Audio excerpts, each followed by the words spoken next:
Hello again. We're at the Sugar Bowl, Tulane Stadium in New Orleans. And it is time for the Super Bowl. Hi, I'm Jack Buck, Pat Summerall alongside, and believe it or not, there's one thing that hasn't been said about this game to this point. Obviously, both coaches and both teams have a tremendous amount of respect for each other, but the thing that Jack Buck is referring to is something that Bud Grant told me during the week. And that is that Kansas City is the type of team, a physical team, a hitting team that Minnesota has had trouble with throughout the entire year. They expect a tough game. And you know what the Vikings have accomplished to get here in the Super Bowl? We're going to meet the Minnesota team right now. The first to be introduced will be Gene Washington, their outstanding wide receiver, number 84. This fella caught 9 touchdown passes during this year. He's a Michigan State alumnus. And he's the home run hitter of the Minnesota offense. Great speed, good hands, and he has really developed. Gene Washington, number 84. This is Grady Alderman at left tackle on offense, number 67. Alderman, the only member from the original expansion draft still left with a Minnesota team. Small for an offensive tackle, but very, very effective. Number 63 is Jim Balone, their left guard. Balone, 6'3", 255, the strongest member of the offensive front line. And the perennial All-League, Mick Tingelhoff at center, number 53. Signed as a free agent from Nebraska. Milt Sunday, number 64. He's their right guard. The 20th draft choice, 6'2" and 250. Ron Yeri, number 73 at right tackle. Their first draft choice of last year. Here's the tight end, John Beasley, played at California. Beasley, a fine blocker with good size as well. The other wide receiver is John Henderson from Michigan, number 80.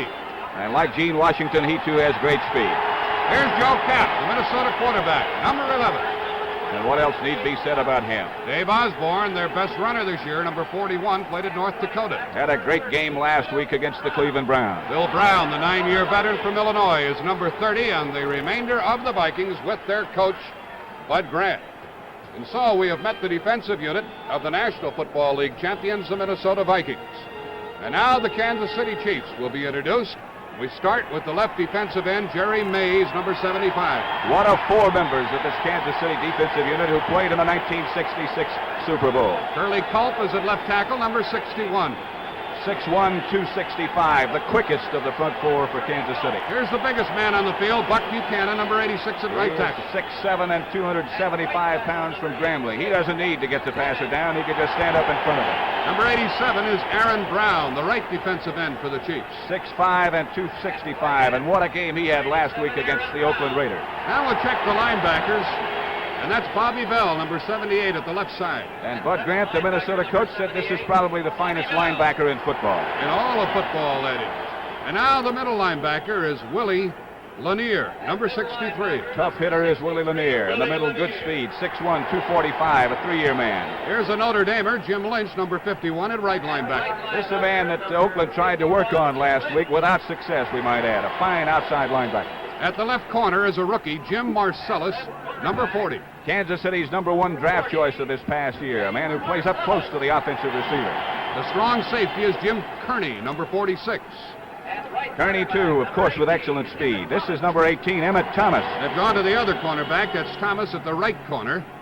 And now, this is Kearney, the strong safety, number 46 from Prairie View. Kearney was the quarterback in college for the great receiver Otis Taylor. And they are introducing Johnny Robinson. He may or may not play, number 42. And a roar for Robinson, of course, because he is from LSU. Played his collegiate football there. He's the quarterback of their defensive unit. The Kansas City Chiefs and Coach Hank Stram.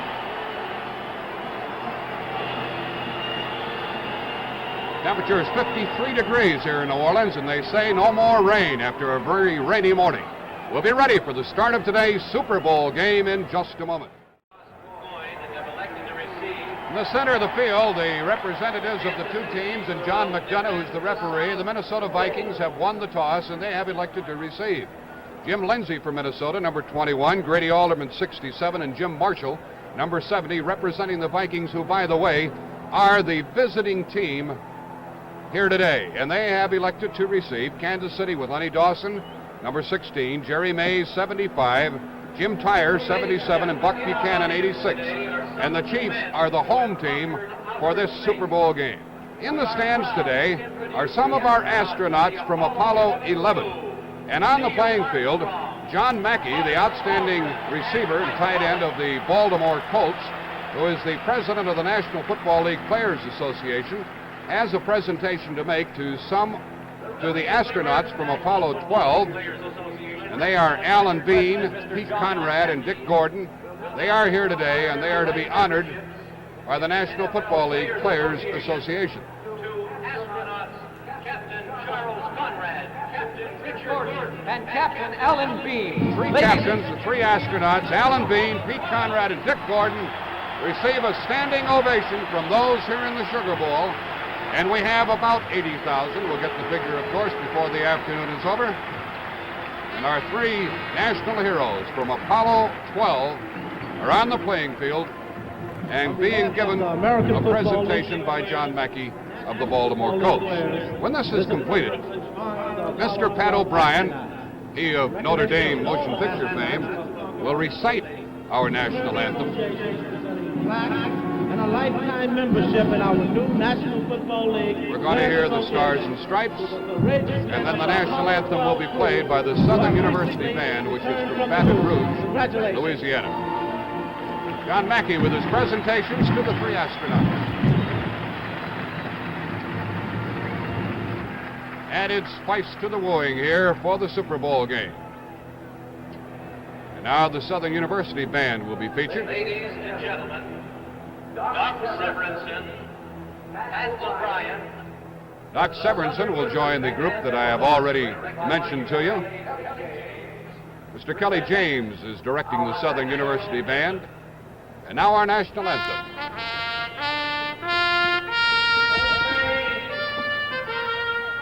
Can you see by the dawn's early light what so proudly we hailed at the twilight's last gleaming, whose broad stripes and bright skies through the perilous fight o'er the ramparts we watched were so gallantly streaming, and the rockets' red glare, the bombs bursting in air, gave proof through the night that our flag was still there. Oh, say does that star-spangled banner yet wave for the land of the free and the hope of the brave.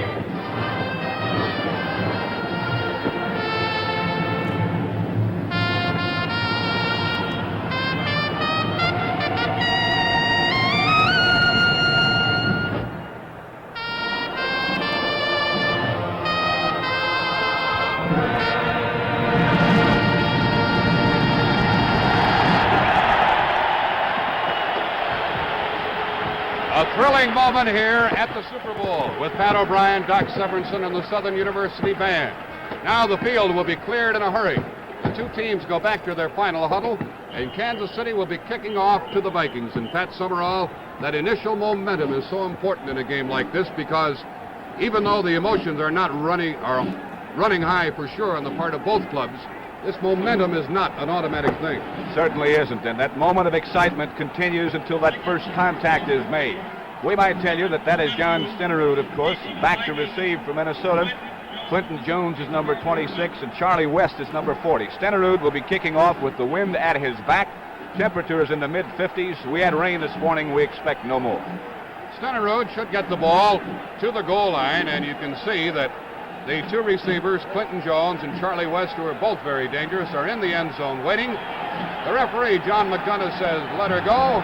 And we hope you enjoy the Super Bowl from New Orleans here on CBS. John Stenerud booms one deep into the end zone. And over the end line goes Charlie West, and the Vikings will run from the 20-yard line. By the way, Charlie West, of whom you'll see a lot before this day is over, is considered perhaps the best athlete on this Minnesota club. There are so many outstanding players to tell you about. We're going to do our best as we go along. First, we'll set the Minnesota offense. Joe Kapp, number 11. Dave Osborne is back there with him as a running back, number 41. Bill Brown, number 30. We'll check the wide receivers. Gene Washington is number 84, and he comes to the right side, and John Henderson goes left. The tight end, John Beasley, is on the left side. Our first play from scrimmage goes to Dave Osborne. And he got about 3 yards as he tried to slide along the line of scrimmage and find some running room. And one of the hits was made by Emmett Thomas, who came up from the corner, and Johnny Robinson is not starting for the Chiefs.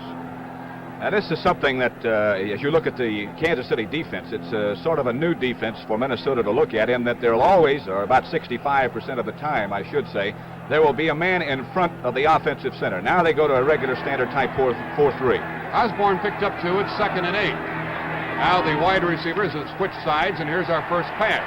And it's to the trailer, Osborne, who gets a first down at the 32-yard line. And Minnesota does like to throw to their running backs. That particular time, Kansas City sent Jim Lynch back to help Emmett Thomas in the coverage of Gene Washington, who was set to that side. Lynch had to drop off and then pick up Osborne. Both of those 2 setbacks, Brown and Osborne, are good receivers. Did you say that Oakland tried to work on Lynch last week? That's what we were told, and Lynch did an excellent job. Charlie Smith caught some in front of him early in the game, but Lynch shut him off pretty much after that. Willie Lanier came over from the middle linebacker to help Lynch on that last play. A pickup of 10 yards to the 32, 1st and 10. Henderson right, Washington left, and Brown runs with the ball for the first time, and Lynch wrapped him up. The linebacker was right there with the defensive end, and even though Bill Brown did get by Aaron Brown, number 87, Lynch was there for the stop on the play. Well, it looked like that play did very little, but actually picked up 3 yards, 2nd and 7. That's the kind of runner both Brown and Osborne are. As you get a look at the Kansas City bench, it'll look like they're stopped at the line of scrimmage, but they are so strong themselves, when they unpile, they'll have 2 or 3 yards. From the 35-yard line, 2nd and 7, Washington left, Henderson right. Beasley, the tight end, is on the right side. Eagle off at center. Cap straight back on 2nd down. He's running and throwing, and it is caught by Beasley, the tight end. 45, 40, 39-yard line. Cap looked like he was in big trouble, but he showed you a quick release, and they keep criticizing his quarterbacking, but he always seems to get it done. Jim Lynch made the tackle again along with Lanier. And Cap showed you also that time that tremendous ability that he does have. Beasley, without doubt, was not his first choice as a receiver. He started to come out of the pocket. He saw Beasley open, and he got the ball to him. Pat, you could see the Kansas City defense react to those 2 quick steps that Cap took also. Well, they are, of course, in addition to being a tremendous defensive front 4, very quick. The ball to the 39-yard line for a first down for Minnesota. It's their 2nd of the afternoon. Kansas City faking the blitz. And Osborne running behind Milt Sunday, and he is stopped for a loss of a yard on the play. That front 4 of the Kansas City Chiefs is tough, and Jim Kearney, the safety man, number 46, came up to help them out. They're about as solid up front as any football club could be. And just about as big as any football club could be, too. Jerry Mays, Curly Culp, Buck Buchanan, Aaron Brown. As I look now, Johnny Robinson is in the Kansas City secondary, Jack. Johnny Robinson is number 42, and he's playing that free safety, and he's a valuable member of these Chiefs. The ball is at the 38, 2nd down and 9. Kansas City has stopped the first down plays. 2nd down plays have hurt them, and here's another. A little swing out here to Bill Brown. And what a good hit was made by the linebacker, but Brown broke the tackle, and he got away from the outside linebacker Bobby Bell, and Jerry Mays made the tackle. Bill Brown didn't gain much yardage, but he avoided the loss. He got back to the line of scrimmage, and it's 3rd and 9.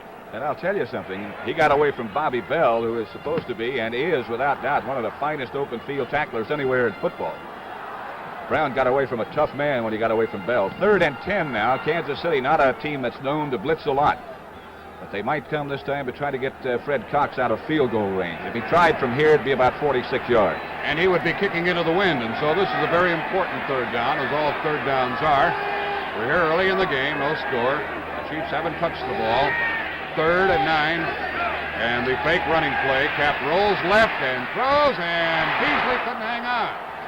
Beasley was in heavy traffic. He's the one that caught the pass earlier, and as you would expect, it was the strong safety staying with him, Jim Kearney, and it's 4th down. And that's something that you'll also see Kansas City do quite a bit of. That rollout, that short rollout is what Kansas City calls it, what Minnesota calls it. Kansas City calls it their famous moving pocket, but it's the same type of maneuver. And if they're rolling while the other team is blitzing, that's when things happen. And that's when he can get away from the blitz if he's quick enough, and both quarterbacks are. It's a punting situation, and Bob Lee, who averaged 40 yards per punt during the year, is the kicker. And Mike Garrett goes deep, along with McVeigh, number 6. That one was almost blocked. The ball bounces out of bounds inside the 20-yard line. It didn't appear that the punter was anxious to get the ball up in the air for the Kansas City receivers. This telecast is presented by authority of the National and American Football Leagues. It is intended for the private use of our audience. Any rebroadcast or other use of this telecast without the express written consent of the National and American Football Leagues is prohibited. Kansas City Chiefs are on offense now with their quarterback, Lenny Dawson, number 16. They'll have Mike Garrett back there with him, number 21, and Robert Holmes, number 45. They come out and line up in the eye as they usually do, and we'll see if they shift. They do. Do a relatively standard T formation, and Holmes is the first to carry the ball for the Chiefs. Robert Holmes, number 45. Listen when I give you the statistics on Holmes. 5'9" and 220 pounds. You might have noticed just before that play started that number 29 for Minnesota, Carl Koselke, had lined up on the wrong side of the field and had to make a last-minute adjustment. This is just what Kansas City hopes to do with those last-minute shifts that they do when they line up in the eye and then send the receivers to the outside. Koselke, for the most part of today, will wind up covering Otis Taylor with some help, no doubt. 2nd down and 7 from the 20-yard line for the Chiefs. Arbanis, the tight end, goes to the right side. Otis Taylor is also to the right side, and Dawson goes to the air. And Garrett caught across the 30 and out of bounds at the 37-yard line, and we have seen comparable patterns from both teams throwing to those backs coming out of the backfield. One of the few mistakes that you'll see made by a defense, as Garrett was wide open as he came out of the backfield. He had to be covered by one of the linebackers because the wide receiver, Pitts, went deep. So it should have been Hilgenberg's man. And Schrockman had to come up from the corner to make the tackle. Hilgenberg, by the way, number 58, has the best range of any of the Minnesota linebackers, but he was taken out of that play, and it's at the 36, a first down for the Chiefs. Arbanis to the right side with Otis Taylor. Number 25, Frank Pitts, was tight on the left side, and Holmes, whom they call the Tank, goes straight ahead for a couple. He ran into Alan Page, number 88. Page is number 88. Gary Larson plays the other tackle, number 77. Carl Eller at left defensive end, number 81. And Jim Marshall at the right defensive end, closest to you now, number 70. It's a 2nd down play, 2nd and 7 for Kansas City. No score, 9:45 left in the first quarter. They'll run out of this power I, but they shift this time. Arbanis and Taylor to the right side. Dawson to Garrett. Garrett on that slant with those fast feet of his, and he crossed the 40-yard line. Gary Larson wrapped him up, tackled him. But you could see there that Garrett can really blow through that line, and the Minnesota coach, Bud Grant, was talking about these small, shifty running backs of the Chiefs. Talking about how they hide behind that tremendous front line of Kansas City. Except for the center holdup, they're all 6'5" or bigger. The biggest around in any business. Garrett, you might recall if you watched the Super Bowl in 1966, gave Green Bay a lot of trouble throughout the day. 3rd down and 2.5 from the 44. And Dawson hits Pitts with a pass and down the sideline. Inside the 40 to the 35-yard line before Wally Hilgenberg, number 58, tackled him. That was 3rd and short yardage in the first surprise call of the day. Pitts, of course, has great speed. Here he is being covered by Schrockman. Just a quick turnout, and Schrockman come up just in time to have Pitts spin away from him. It's no secret that they intend to work on Schrockman because Bobby Bryant usually plays that corner. Schrockman lost his job to Bryant, but Bryant is out and not in uniform today. A first down from the 36.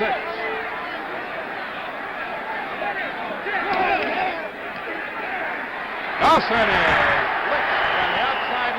Roy Winston, and he did not miss, did he? A first down blitz, and Roy Winston came blowing in. And what a play he made. Watch him jump over the offensive blocker. That's Holmes. We told you he was short. Winston, 60, comes right over the top. Dawson had no chance. That's a flying blitz on the part of Roy Winston, who, by the way, is only 5'11", one of the shortest linebackers in pro football. a substantial loss back to the 44-yard line, making it 2nd down and 18. They told us, Pat, that Dawson had a tremendous week of practice. Without doubt, he had a lot on his mind throughout this week, but in talking to the coaches before the game and during the week, they say that they have never seen him throw the ball better. He'll be throwing now, in all probability, on 2nd and 18. Otis Taylor wide to the right, hits the split left. The draw to Garrett. The tackle was made by Alan Page, and because he made the tackle on a draw play, it points out his role in that front four of the Vikings. There's Jim Valone along the Viking bench, the offensive guard. Page, whom Jack Buck was just talking about, is sort of the policeman of the Minnesota front four. He plays the draw and the screen extremely well as giving them a good inside pass rush. The ball is at the Minnesota 41-yard line. The blitz really changed that around a while ago, didn't it? And it's 3rd down and 15 for the Chiefs. This first period is half over. Dawson, good protection, swings one out, and it was batted down, I think, by Jim Marshall, that got his hands up. And it is a 4th down play. The clock is stopped with 6:57 remaining in the first quarter and no score. And keep in mind that the Kansas City field goal kicker has the wind at his back. That's John Stenerud. He has kicked him well over this long. In fact, the one that he tied Lou Groza's record for during the year, that is with the 12 consecutive field goals, he wound up with 16. The one that tied the record was from 52 yards out, so he can reach it. This will be from about 48. Dawson holding. Stenerud kicked 27 out of 35 this year. Stenerud booms it there, and it's good. Kansas City goes out in front, and Dawson did a great job of getting that ball down on a snap that came into his midsection. The score, Kansas City 3, Minnesota nothing. Back with the Chiefs kickoff in just a moment. That was a record Super Bowl field goal kicked by Stenerud. Pat Summerall will fill you in on it in a moment. Stenerud kicking off now, and the deep men for the Vikings are Clinton Jones, number 26, closest to you, and Charlie West, number 40, at the top of your screen. You'll recall that Stenerud kicked it deep into the end zone on the opening kickoff. Minnesota subsequently had to punt. Kansas City turned it into 3 points. Stenerud does it again. Very consistent, isn't he? The same spot. West takes it. Tell us about that field goal, Pat. You did say, Jack, that it was a record field goal for the Super Bowl of 48 yards. The record had been held by Don Chandler of 43 yards, set Green Bay against Oakland in 1968. Seen anything unusual in the first offensive maneuvers on the part of either club? Just the fact that there is Stenerud, just the fact that both clubs seem to have the ability to move the ball against the other team's defense. That surprises us a little bit because that was supposed to be the strong facet of each team. And now Cap with Osborne and with Bill Brown. Gene Washington to the left side as a wide receiver. John Henderson to the right side. Beasley also to the right. And Cap on a delay to Brown. And he gets only a couple. Buck Buchanan, number 86, met him head on. He is the biggest man on the field at 6'7", 275, and Kearney helped him out. Well, tonight on CBS, To Roam with Love. And then Ed Sullivan swings in with Tiny Tim and his new wife, Miss Vicky. Topping off your Super Sunday, there's more good music and comedy. The Glenn Campbell Good Time Hour, followed by Mission Impossible. All of that later this evening on CBS. 2nd 7, Minnesota, from their own 23. Look out, Joe Cap, and down he goes with Jerry Mays, the defensive end, getting to him, along with Curly Culp, number 61, the defensive tackle. 3rd down, long yardage. And we'll take a look now at that Kansas City rush. 75 is Mays, 61 is Culp. And Culp should be the first man on the scene. It's 75 Mays and then Culp. Mays got by Urey on the right side. 86 arriving a little late is Buck Buchanan. The ball is at the 17-yard line. It is 3rd down and 13. Washington to the left, Henderson right. 3-0 Kansas City in the Super Bowl. Bill Brown. Defensive end trailed out there with him. Aaron Brown slowed him down, then got the help that he needed, and the Vikings will punt for the 2nd time this afternoon.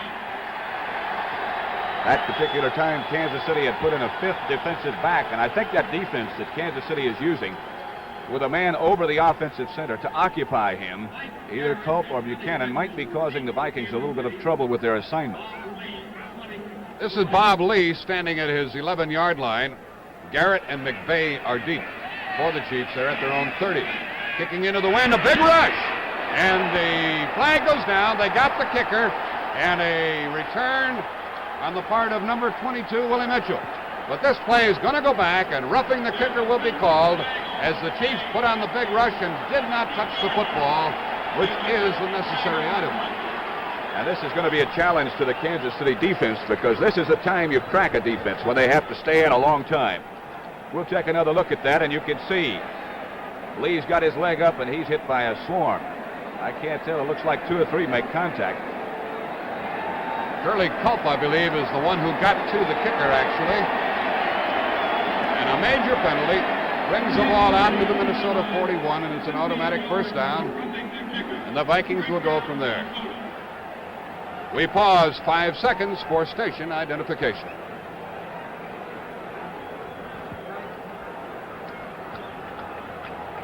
First down, Vikings. Henderson right. Washington is split left. And on first down, the fake to Osborne.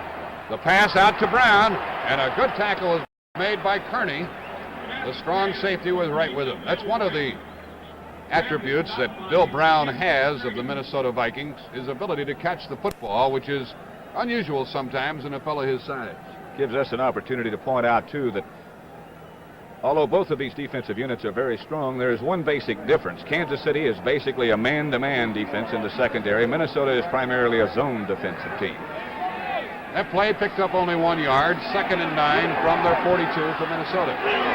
Washington left, Henderson right. And Cap back to the air. And swings it to the other side to Osborne, and look at that pursuit. There was the linebacker, Jim Lynch, picking him up. Remember earlier when Osborne caught a similar pass and he was all alone, Lynch wasn't there. He was there that time. How's Cap doing in the passing department, Pat? He's completed 4 out of 6 for a total of 38 yards, far below his average completion yardage. Pretty good indication, too, here that the Kansas City linebackers are doing an excellent job as you look at offensive tackle Jim Tyre. The ball is at the Minnesota 44. It's 3rd down and 7. Henderson right, Washington left. Beasley, the tight end, on the right side.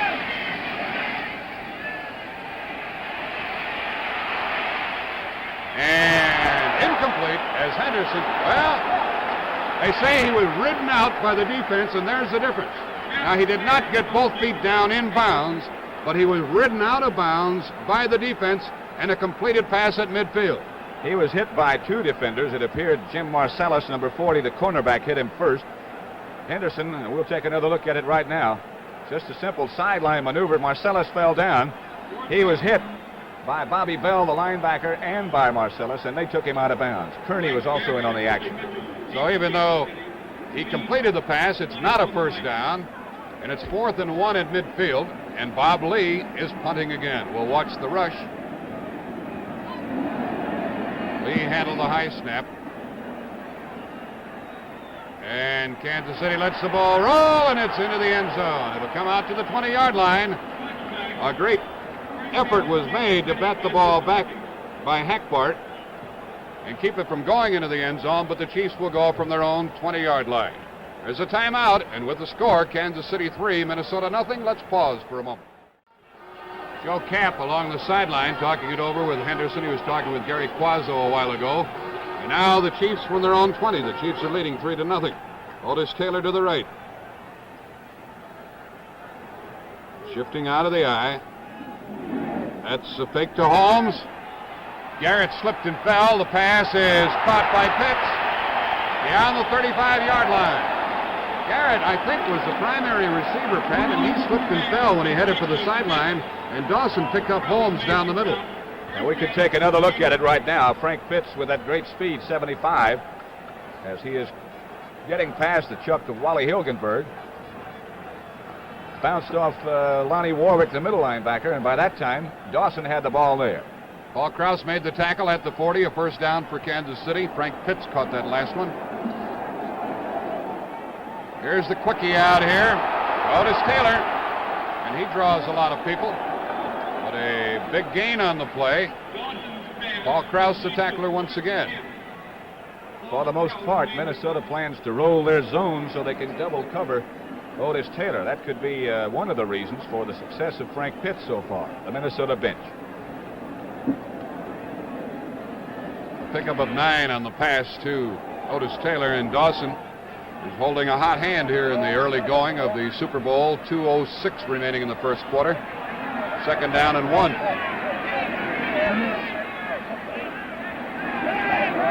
Holmes and Garrett in the eye. Second man Garrett. First down, Kansas City, crossing midfield. Gary Larson, the tackler, but did not prevent the first down. There's Hank Stram, who's trying to gain a little revenge, Pat, for an earlier game in the Super Bowl. That was the first one, the 1966 Super Bowl, Green Bay, Kansas City. Green Bay won 35-10. We might say things have been happening so fast here that we might tell you that there are a few wet spots on the field. We might be seeing some defenders or receivers slipping down. It rained almost all morning here in New Orleans. Hasn't rained for the last couple of hours. Ball at the 49. Urbanus goes to the right side, and Pitts splits left. Dawson to Garrett. Garrett broke 2 tackles, and then he was finally stopped by Gary Larson. He showed you those fast-moving feet of his, and he changed directions 3 different times. Let's take a look at it again. Ed Buddy, number 71, leading. And it's a trap on the linebacker on that side. It's a trap on Carl Eller, I beg your pardon. And a fine block it was by Ed Buddy, number 71, and some fine running by Mike Garrett. Garrett is 5'9", 190 from USC, now in his 4th year. The ball is at the 43-yard line. As Garrett picked up 5 yards, it's second down and 5. Pitts to the left. Otis Taylor to the right. On a delay to Holmes. Down he goes. Carl, number 88, Alan Page, who gives the Vikings that big inside rush, ran right into the delay, and we told you earlier, Pat did, that Page is the policeman on those draw plays and screen passes. We have only 10 seconds left in the first quarter.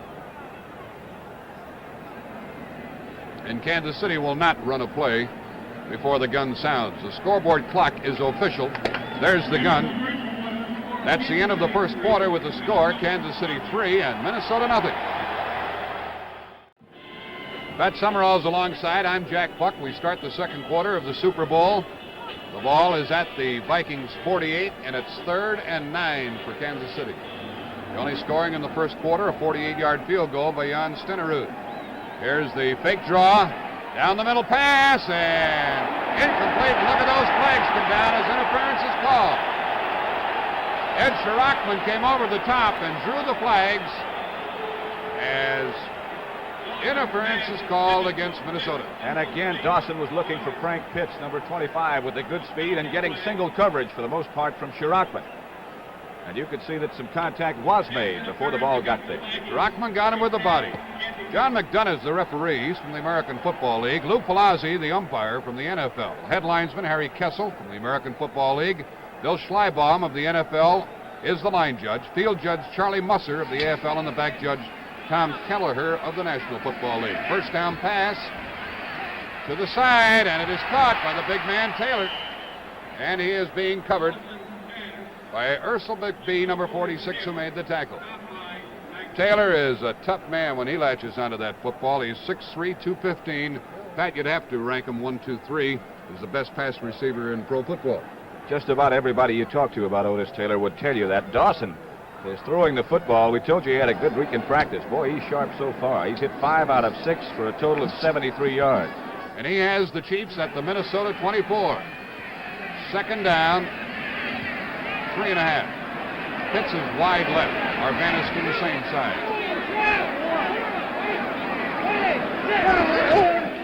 And a little confusion as Dawson ran into Holmes.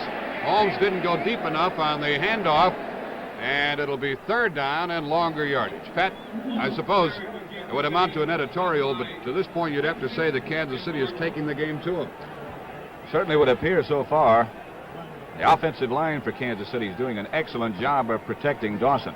More football next week on CBS. The Pro Bowl game. The East versus the West next Sunday. And you'll see the game at 3:30 p.m. Eastern Time here on CBS from Los Angeles. It's now 3rd down and 4. Dawson throwing into the end zone to Taylor and broken up by McBee, who is peeved that he didn't pick it off. McBee, who intercepted 6 times this year, had a crack at it, but with it all, it's a good thing he kept it away from Taylor. It certainly is. Taylor lost his shoe. You might have seen something flying off in the end zone that looked like a flag, but there is no flag. It was Taylor's shoe which came off. I think if Dawson had been able to pick up Taylor a little bit sooner, he might have had a touchdown because he was open early. The ball is at the 25, and here's Jan Stenerud to try to make it 6-0. 13:24 left in the half. And Stenerud's got the disadvantage here of kicking out of one of those muddy spots. This will be 32 yards. Dawson will spot it. Stenerud kicks it. Good. 6-0 Kansas City. 6-0 Kansas City, and back with the Chiefs kickoff in just a moment. Jan Stenerud, number 3, has provided all 6 points in this game. The last one, a 32-yard field goal. The first one, a 48-yarder. 6-0 Kansas City. 13:20 left in the half. And the deep men for Minnesota, Clinton Jones, number 26 at the top, and Charlie West, number 40. This time, Stenerud kicking into the wind. And we'll have a run back by West, who takes it on the fly at the 15-yard line. 25 and crosses the 30. And a fumble, and we'll see if the whistle had blown or not. Evidently, the Vikings still keep the football. Curtis McClinton made the tackle, number 32. The ball was fumbled, but the whistle had blown. From the 32-yard line, the Vikings will go trailing 6-0. There's McClinton, who made the tackle, and he's upset about that fumble situation. Washington to the right, Henderson to the left for the Vikings, with Beasley on the left side. Still Brown and Osborne. And that's Osborne. And Curly Culp had the ball carrier run right into his arm. Listen to the figures on Culp, who's number 61. He is 6'1" and weighs 265. And he's supposed to be the quickest of the front 4. There he is in the middle of the defensive huddle. That particular time, Culp was lined up in front of the offensive center for Minnesota, Mick Tingelhoff. And that's the defense that we talked about that Minnesota is not used to looking at. It occupies the center, who usually is sort of an optional blocker. Culp is a wrestler in addition to pro football player, and he wrestled Osborne down, 2nd down and 10. Still from the 32. Cap throwing, and a fumble by Henderson. Kansas City has the football as Johnny Robinson picked it up. That's the reason they were so anxious to get this veteran in there. He was over there helping out as the free safety, and he got the fumble. You can see that Henderson is wide open. He's working against Marcellus. He gets the single coverage. They're doubling Washington. Just a simple turn in. He's hit hard by Marcellus. Robinson on the recovery. And Bill Brown came back to make the tackle. So the Chiefs, leading 6-0, get the ball at the Minnesota 46-yard line. And additional momentum swings over to the underdogs here in the Super Bowl. Otis Taylor to the right. Arbanis comes to the right side. Kicks his foot left. Now we have Garrett being tackled. So the Minnesota defense starts to hold forth a little bit. Alan Page, the tackler, number 88, and Wendell Hayes is in there for Kansas City. And we can tell you something about Hayes. There's Henderson, who caught the ball and then fumbled it, trying to drag himself out of the depths. He'll have ample time before this game is over. Wendell Hayes, number 38 in the Kansas City backfield, 6'1", 220, 5th year from Humboldt State. He's in the middle of that power I. Dawson throwing long for Taylor. Intercepted. Paul Krause went up and got it. So both free safeties have been in the picture here. That's Krause, who's 6'3", and he went up with Taylor and made the interception. Krause is that free safety that Jack Buck mentioned to you. Looks like Taylor is open, but Krause has great range, good hands, and as he said, 6'3". There's the timeout, and with the score, Kansas City 6, Minnesota nothing. Let's pause for a moment. Paul Krause, who intercepted 5 times during the regular season, just picked one off here to give Minnesota the ball at their own 7. With Brown and Osborne, Cap calls the signals.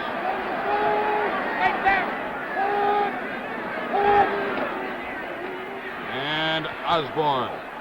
He drives out to the 10-yard line for a pickup of 3. Pat, you know who feels best of all about Minnesota getting the ball back is Henderson, who dropped that ball a while ago and committed the fumble. There's Krause, who came up with the interception.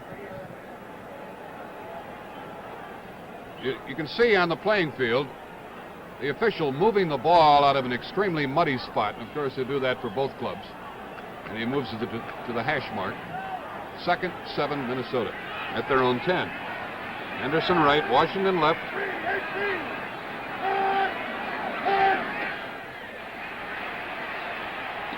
Cap throwing long for Washington. And incomplete. What a battle between Emmett Thomas, number 18, and Gene Washington. And there's that high arching pass that they talk about from Joe Cap. He threw that ball from the goal line, threw it about 60 yards. And here it is again from behind Gene Washington, working against number 18, Emmett Thomas. They call this a fly, and Washington can fly. With that tremendous jumping ability he has, we've seen a lot of completions by Cap and Washington during the year like that. But Thomas did an excellent job. There he is. Thomas is playing the right corner. Now Joe Cap needs 7 yards. Washington, who just ran that pass pattern, is out. And Bob Grimm, is in his stead to the right side.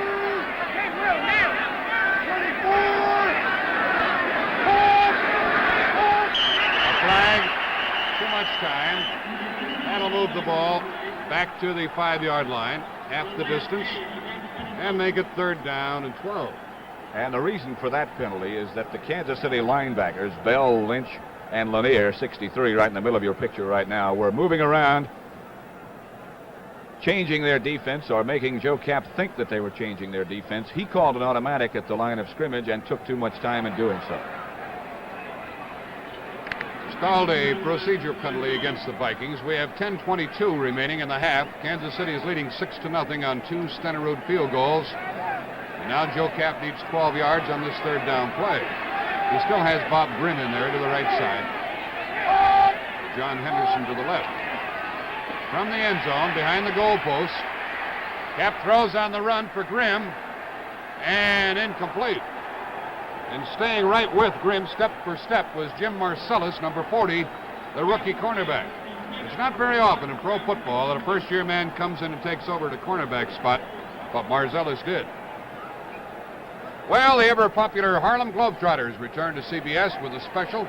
Actually, it's called The Road to Mexico, covering a trip that the Globetrotters made. And you'll see the Globetrotters on the 24th, Saturday, 7:30, 6:30 Central Time. Curly Neal, Meadowlark Lemon, and the others. Always a great show. Here's Bob Lee punting from the end zone. Mike Garrett and Willie Mitchell are deep inside their 45. Kansas City rush, not too concerted. Here's Garrett being blasted at the 44-yard line. Fortunately for the Chiefs, he held onto the football, and Mick Tingelhoff was downfield to make the tackle. But the Chiefs have good field position. There's a timeout with the score. Kansas City 6, Minnesota nothing. Let's pause for a moment. The City Chiefs, who were stopped the last time they had the ball by a pass interception, take over again at the Viking 44 with a 1st down. Line up in the power I and a rather tight tee. And they run from that, and here comes Pitts on the end around. McBee latches onto him, but not until he got to the 25-yard line, and it didn't take him long to get there, did it? He's the speed man on the Kansas City team. And he was lined up at tight end. We'll take another look at it. You'll see Pitts at the top of your screen, 25. The motion starts in the other direction. Good fake by the setbacks. Out in front is Mormon. Kansas City taking advantage, I think, of the tremendous pursuit which Carl Eller always puts when the play goes in the opposite direction. Tackle finally by McBee and Krause, 22. The ball at the 25 for a Kansas City 1st down. Boy, that play really blew out of there. somebody evidently moved, and it was Page. Page is claiming that he was drawn offside. We'll see what the final result is. 5 yards to the 20, 1st and 5. We have 9:58 remaining in the half. Boy, Kansas City leading 6-0 now. Get any kind of a score here, Pat. Be in great shape. Sure would. Kansas City showing a lot of poise. Minnesota appears to be a little bit on edge at the moment, wouldn't you say? They appear to be. And that Kansas City shift might have drawn the Vikings that last time. It's 1st and 5 from the 20. Wendell Hayes shifts with Garrett. Urbanus goes to the left side. There's another busted play, the second of the day for Kansas City. Dawson wanted to hand it off. Closest man to it was our cameraman. It'll be 2nd down and 5. Gary Larson made the tackle. The Minnesota defense. And along the sideline, the offense waiting to get back in there and get back into action. 26 is Clinton Jones. Number 35 is Bill Harris, who's on the specialty teams for the Vikings.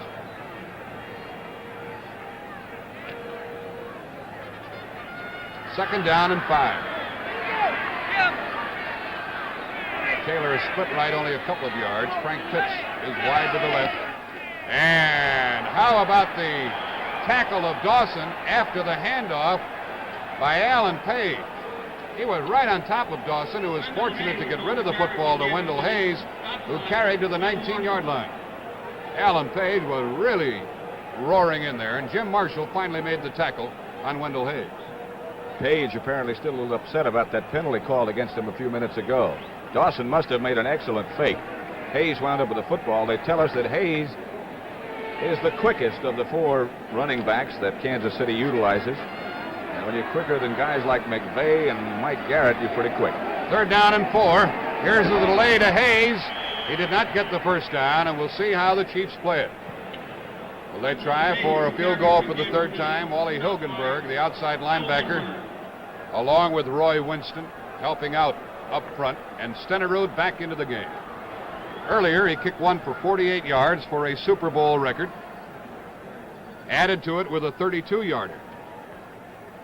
One bit of cause for alarm for Kansas City fans is that the offensive right tackle for their offensive unit, 73, Dave Hill, left the field limping that time. His backup man is Fred Urbanus. And if Urbanus has to play offensive tackle, well, we'll just have to see what happens.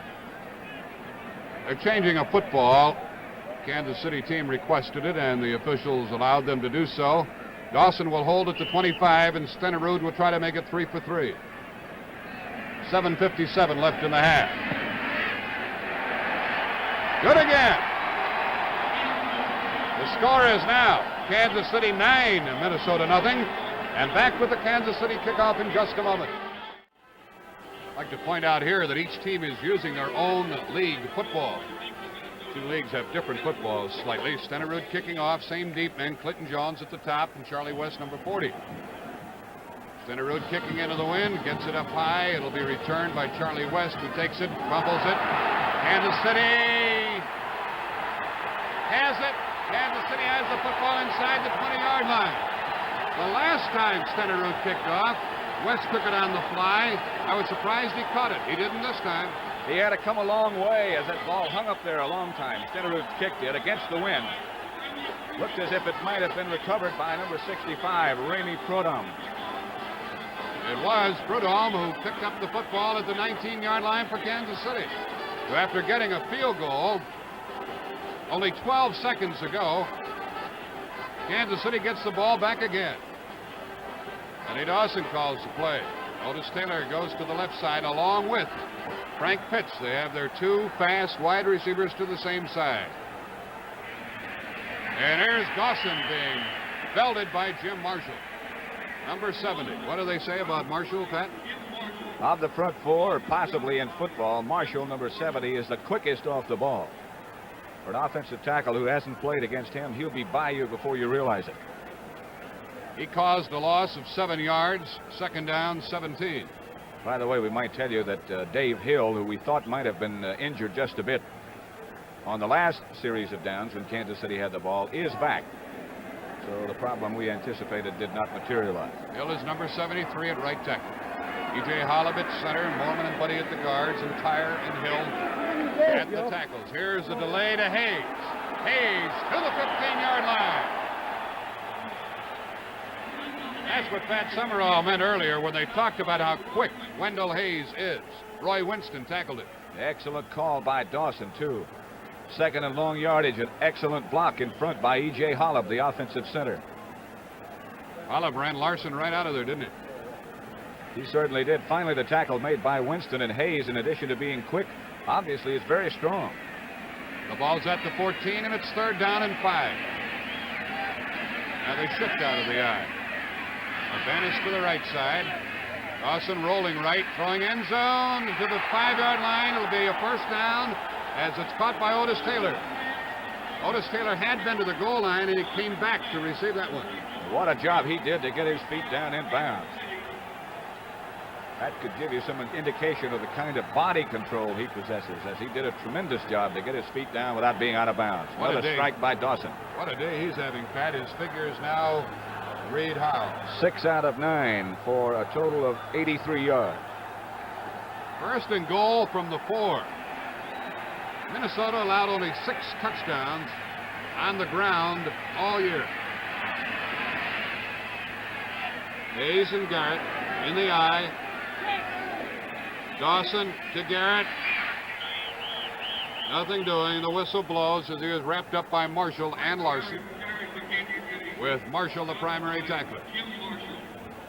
A lot of times when they get down in this area, the 5-yard line with 1st and goal or 2nd and goal, they'll run out of their set eye formation. Urbanus might line up at a tight end. He might shift, but the other 2 setbacks will stay behind each other. Dawson, who's been struggling with bad knees, carried the ball only once all year long. There was some question during the week about his mobility, but certainly so far he's been getting a great job done. 2nd and goal from the 5. Kansas City already leading 9-0. Another busted play as he didn't get the snap quickly enough from Hollab, and it draws a flag. The backs had started to move as Dawson gave the snap call. Paul Dixon made the tackle on Dawson, and will check the penalty. That was 2nd and goal. They could make it 3rd and goal.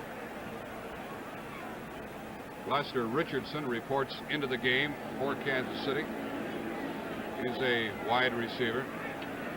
Penalty is declined, and it's 3rd and goal from the 5-yard line. Pitts comes out. Richardson has replaced him. Richardson is number 30. They have 5:38 left in the half. Richardson goes left. Taylor is split right. Urbanus is on the left side, and here's Garrett slanting in. He ran by Dixon, the extra defensive lineman who was put in there, and went right in from the 5-yard line for the touchdown, and now it's 15-0 in favor of Kansas City. Here it comes again. Trap block by Mormon. As he gets Page heading for the outside, Dixon can't catch up, and Garrett has great balance.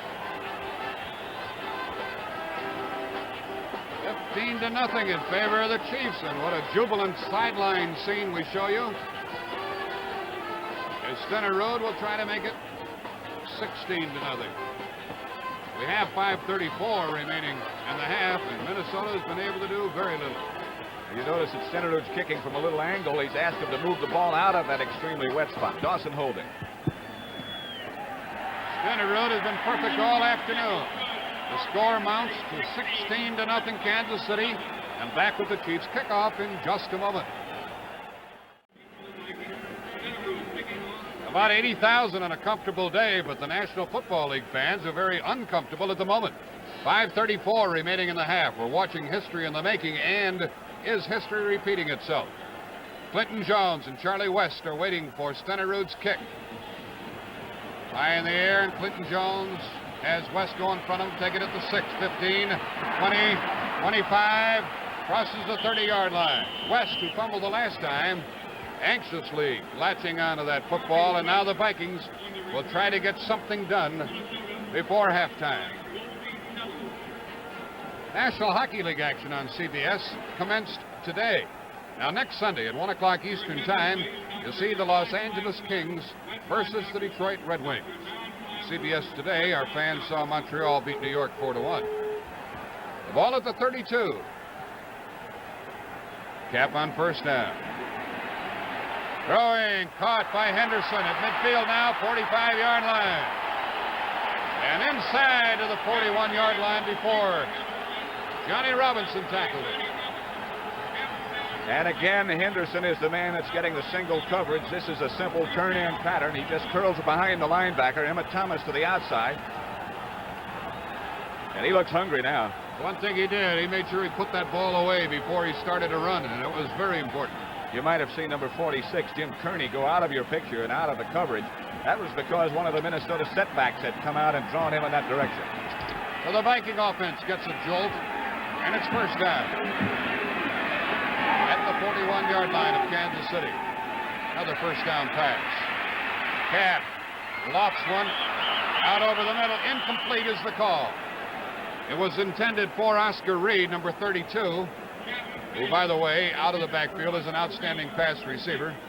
The pass was underthrown by Cap, and it's second down and 10. Pat, we've seen very few teams, if any, who've been able to make Minnesota come out of their game plan.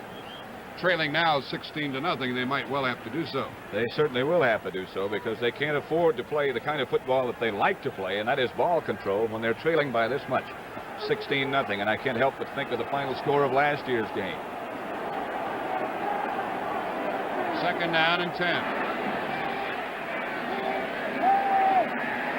Big rush. They all turn him loose, and Buck Buchanan drops him after Curly Culp had broken up the perimeter.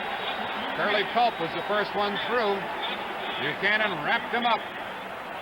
This again is a 4-3 type defense, except they've got a man in front of the offensive center. That man is Culp, and he got away from Tingelhoff. Culp, the first man on the scene. Buchanan next. Brown is 87, and Mays 75 wraps it up. Kansas City now has gone to a defense as Culp, you can see, has come to the sideline. Kansas City's gone to a defense with 5 defensive backs, something that Minnesota's been doing for a long time. That score last year that was alluded to, New York 16, Baltimore 7. Here it's 16-0, and it's third down and 18 for Minnesota.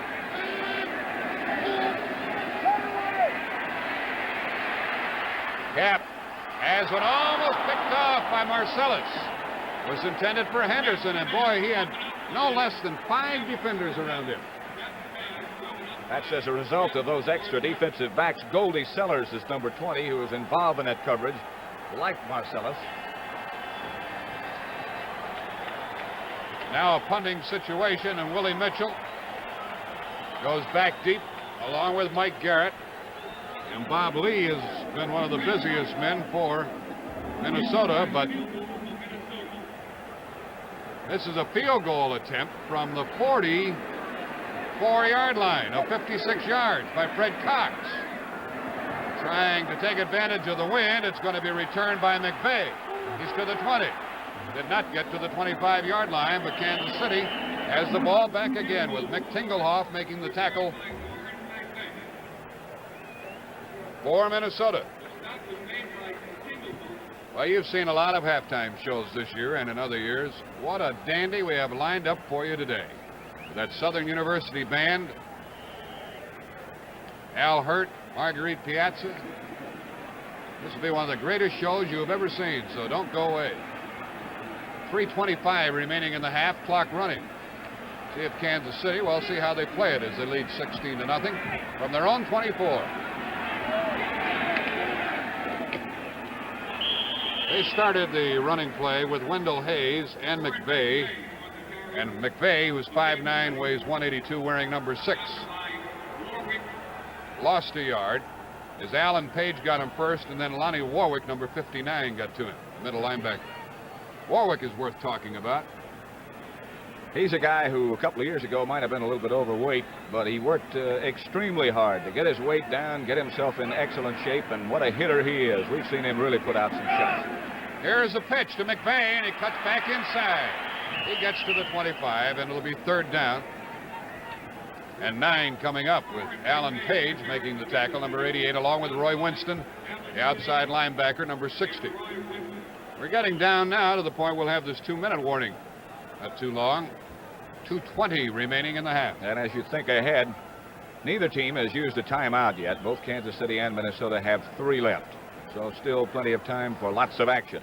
Consider the fact, too, that Kansas City will be receiving the second half kickoff. Dawson doesn't want to run any more plays until the 2-minute warning. He'll get the wind again.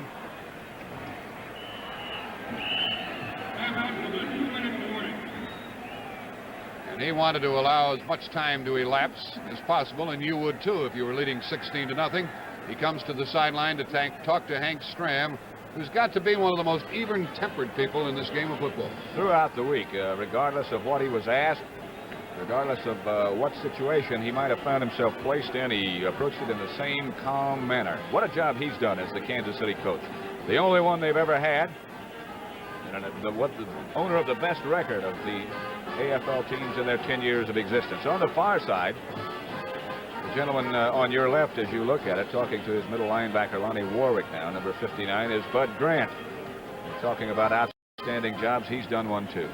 And as you watch this game, and with the score 16-0, don't write the Vikings off. You might remember a couple of weeks ago, in their playoff game against the Los Angeles Rams, they went into the dressing room at halftime trailing 17-7. They came back to win that game 23-20. It's a third down play confronting the Chiefs from their own 25-yard line.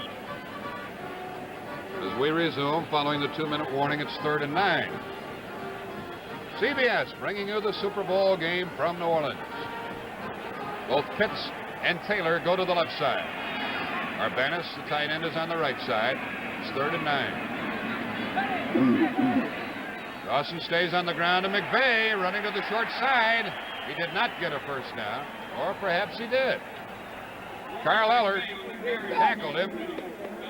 He had to get to the 34-yard line. We'll see where they give him his forward progress. A surprise call by Dawson. I'm sure that Minnesota was anticipating pass that time with 3rd and 9. Both Eller and Winston got caught inside as Kansas City was able to get both their guards out and get outside. What a big measurement, Pat. If they get the first down, they might kill the clock for the half or even get some more points. If they fail to get it, well, they got it. So we can't talk about that anymore. I was going to say if they failed to get it, they could not have gambled. Not at this point, because Minnesota would have gotten the ball, of course, in good position. The ball is at the 34-yard line. Quite a call by Lenny Dawson, and you can be sure that that call came out of that sideline huddle, which we showed you during the timeout. First down from the 34.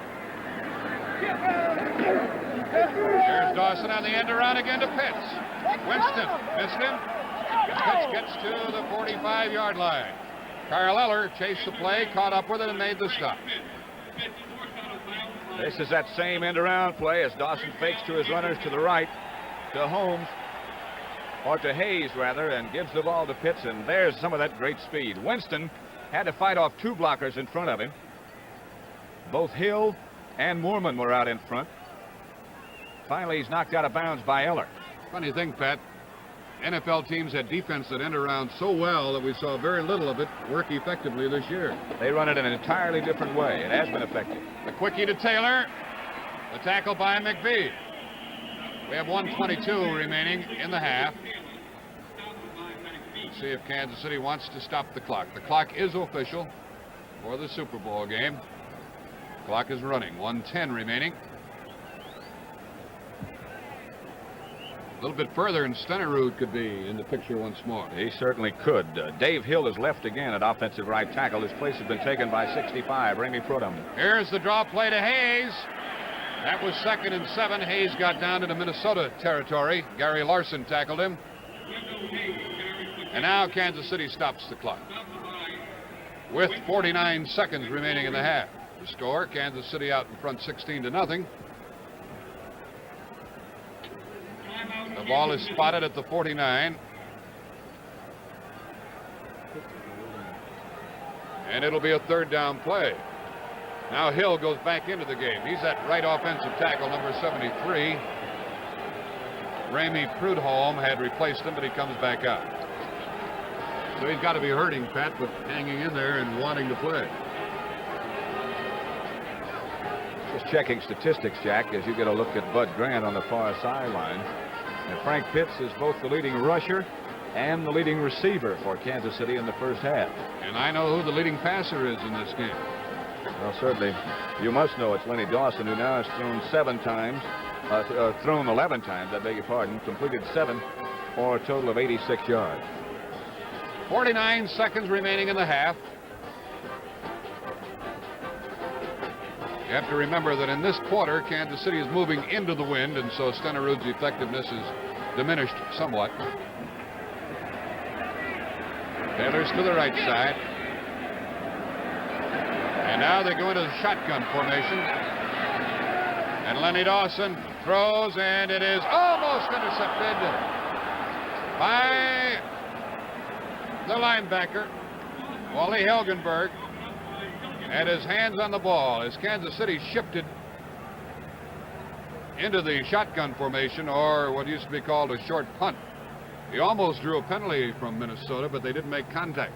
And they got back in time. That's not something that Kansas City has just figured up this week. They used it in preseason against the Los Angeles Rams with great success. So, a punting situation, and we see Gerald Wilson for the first time. Charlie West goes deep, along with Grimm. And a fair catch is called for by Grimm at the 15-yard line, and the Vikings will go from there. We didn't have a chance to tell you about Gerald Wilson's punting this year. He averaged 44.4 per kick. We have a flag down and a discussion of some sort. 38 seconds remaining in the half. Looks like they're going to kick it over.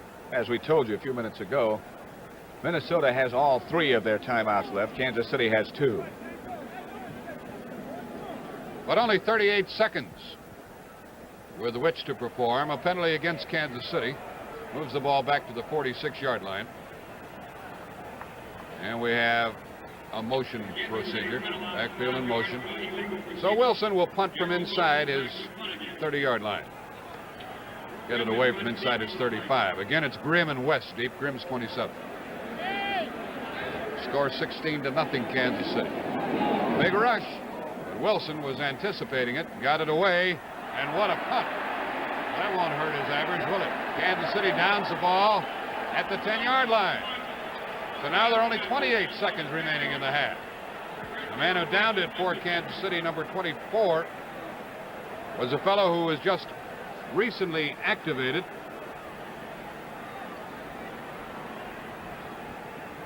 '24 is Caesar Belser, and if you watch the special teams for Kansas City, he is almost always involved in tackles. Now less than a half minute remaining in the half as Joe Kapp at the goal line steps into the pocket and throws long for Washington, who's double covered and incomplete.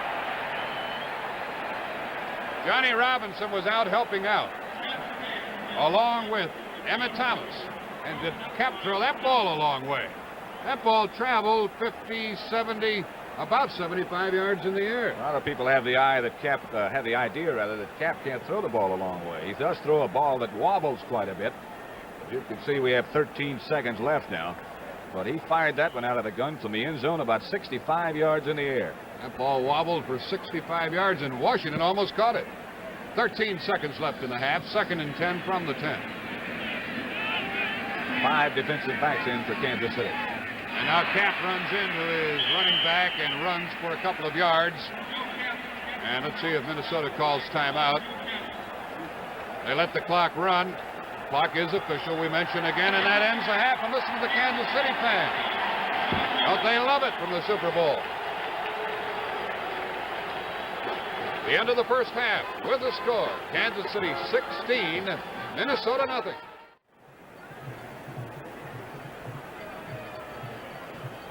This is Jack Whitaker, and ladies and gentlemen, the World Championship Super Bowl game proudly presents for your halftime enjoyment, Way Down Yonder, produced by Tommy Walker. Let's give a resounding welcome to that fast-stepping, toe-tapping band from Jaguar Land, the Southern University Band from Baton Rouge, Louisiana, under the direction of Isaac Gregg.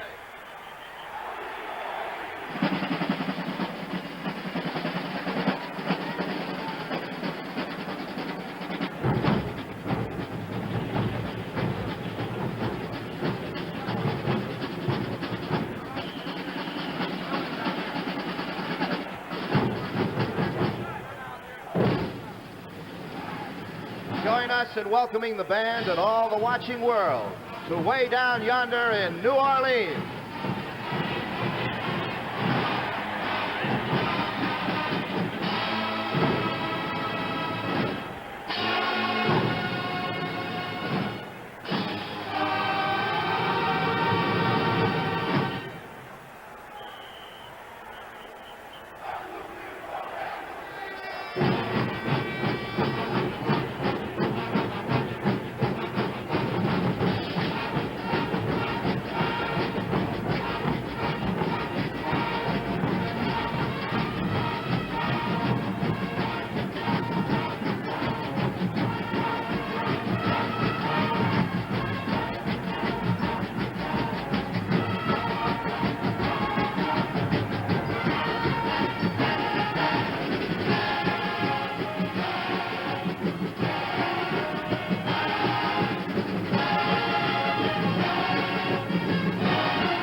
They say care forgot this city.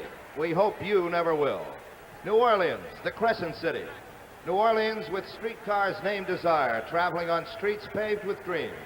There was Bourbon Street, named for the Duke of Bourbon, but now reigned over by a king. His name, Al Hurt. His scepter, a golden horn. And here's the king, taking us down the first street of dreams, Bourbon Street.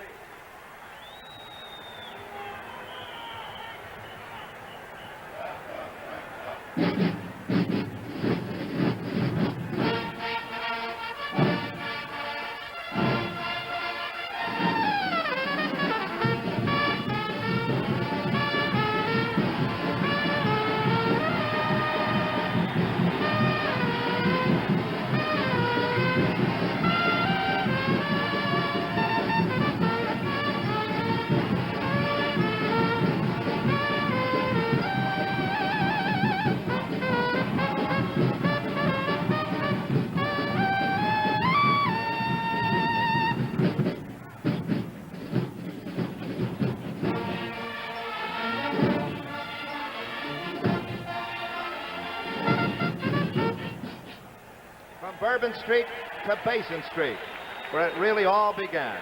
And here is New Orleans' own Marguerite Piazza, star of supper clubs, the Metropolitan Opera, and television, with Basin Street Blues.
And here is Southern University's Super Bowl step. You have to see it to believe it.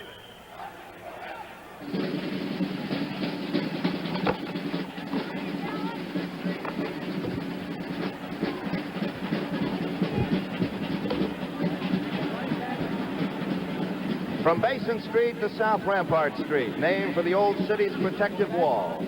The walls are down, and the only army marching through these days is the band of Southern University.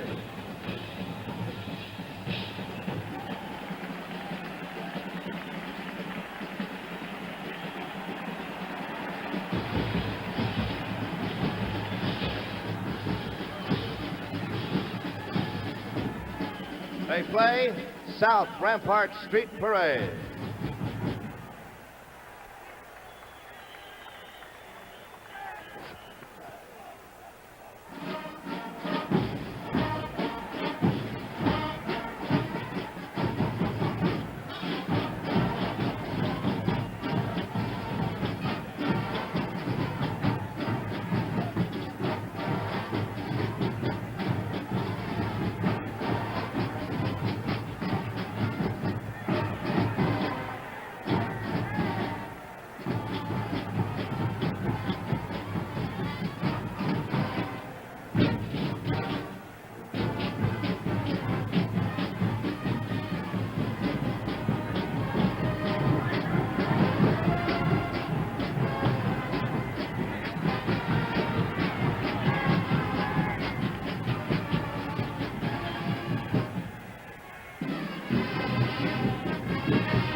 On a gray January day, 155 years ago, at a Chalmette plantation south of New Orleans, a general named Andrew Jackson and a young pirate named John Lafitte led the battle for New Orleans. These two unlikely allies engaged the mighty British Army. It could only happen here. Unbelievably, it did.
When the smoke cleared, the British had lost 1,975 men killed, while the American casualties were 6 killed and 7 wounded. The defeat of the Redcoats saved this city and made the western expansion of our new nation possible.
there was the good life, too. An era of opulence secured by fortunes founded on sugar and cotton, nurtured by the mighty Mississippi. On its banks, a dream world of garlanded galleries, winding stairs, massive columns guarded by magnolia and oak. And on the water, a riverboat, Southern bells leaning over its rails, tossing silver dollars at the bubbles behind the paddle wheel.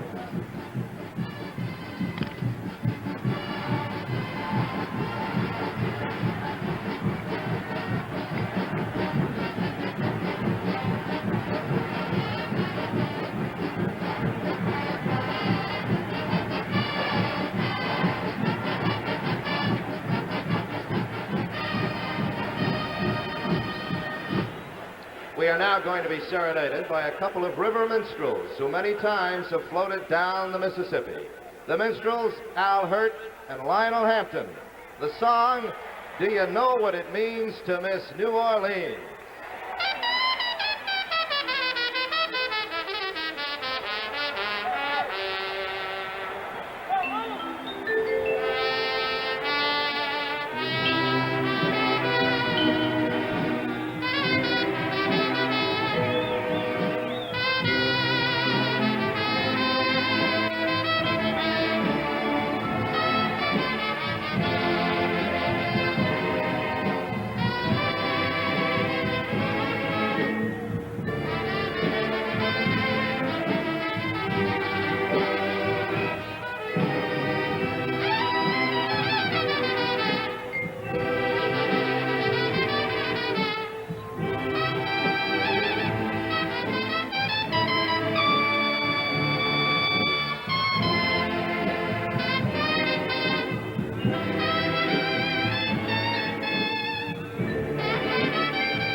New Orleans is the place where jazz was born, and a man can also depart by it.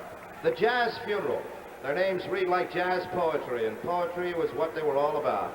Papa Celestine, Jelly Roll Morton, Bunk Johnson, Johnny St. Cyr, George Lewis, John Brown, and Paul Morris. These jazz greats who lived what soul really is before anybody tried to give it a name. They made perfect the parts of a man you can't see, like what makes him laugh and sometimes what makes him cry. The trip to the graveyard was a mournful one. All of the sad things in a man's life got their due.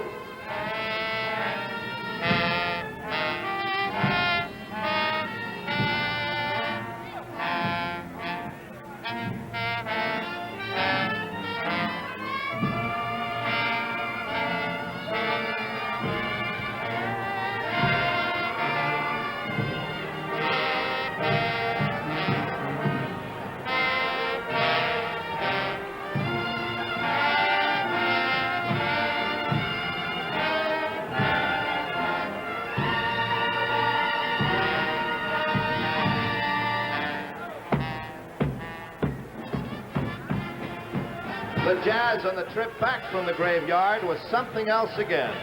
Louis Armstrong said they just tear their horns apart. They were letting the departed hear the music the way he liked it in life.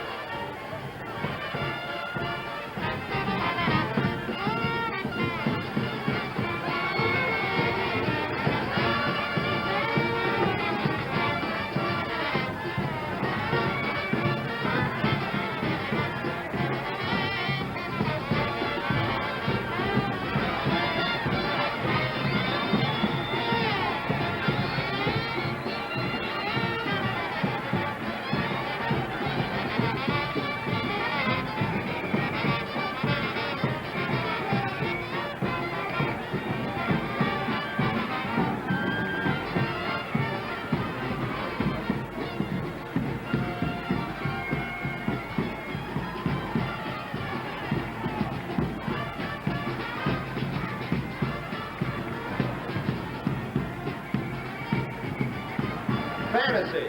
Things as they were, as folks would have them and occasionally as they are, come together in a wild and dazzling package of glittering beads, floats out of dreams, music and maskers, all coming together in a revelry called Mardi Gras. A million words couldn't tell it like it really is, but Al Hurt's horn comes close. So, come to the Mardi Gras.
Al Hurt, Marguerite Piazza, Lionel Hampton, Doc Severinsen, the Southern Band, the Onward, and the Olympia Brass Bands all thank you for joining us way down yonder in New Orleans.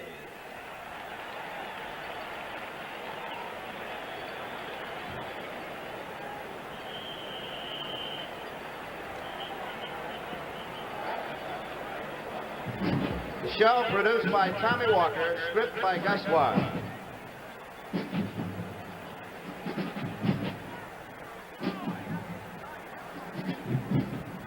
We're almost ready to begin the second half with Minnesota kicking off to Kansas City. Here at the Super Bowl in New Orleans, this shot is from the Goodyear Blimp America. And there she be, high above Tulane Stadium, with another mode of transportation also in your picture. What a great halftime show that was. I'm sure you'll agree. And now, let's look at the scoreboard, and it still says Kansas City 16, Minnesota nothing, Pat, with both teams back on the field. We were speculating a minute earlier that possibly, although no indication from the Minnesota Bench yet, that it might be Gary Quazzo starting the second half at quarterback for the Vikings. We'll have some highlights of the first half to show you. It's 16-0. This is a record-setting field goal by Jan Stenerud of Kansas City, 48 yards away, breaking the record held by Don Chandler of Green Bay. And that put Kansas City ahead 3-0. Here is the Kansas City touchdown, the only touchdown in the first half, by Mike Garrett behind a great block by Mo Moorman. On the defensive tackle for Minnesota, Alan Page. And that's the way it stands right now, 16-0. Kansas City has dominated the first half. The only order of business remaining is to remove some of the Mardi Gras floats from the playing field. You see the Kansas City team huddled in front of their bench. They are the home team here, and they're trying to repeat for the American Football League. Let's check some of the statistics from the first half. And as we said, Kansas City has dominated the first half. They've dominated it statistically as well. 10 first downs to 4, 147 yards to 96. 77 yards on the ground to 24, 70 to 72 passing. Dawson was outstanding in the first half, 7 of 11. Joe Cap 8 of 14. Minnesota has fumbled twice, and they have turned out to be crucial. And there was an interception on behalf of Minnesota by Paul Krause in that first half. The deep men for Kansas City as we start the second half are Wendell Hayes, number 38, and Robert Holmes, number 45, who's closest to you. And there is Fred Cox, who was in the game in the first half only to try and miss a field goal. And he'll be kicking off. Now, many times he'll kick the ball rather than straight away into a corner of the field. Try to make the receiver go handle the football. He's very accurate. You can see he has the ball teed up, the right hash mark. And he does kick to Wendell Hayes, who starts out of the end zone and is to the 10. And at the 15, he is stopped cold. And Kansas City goes from there. Kansas City leading 16-0.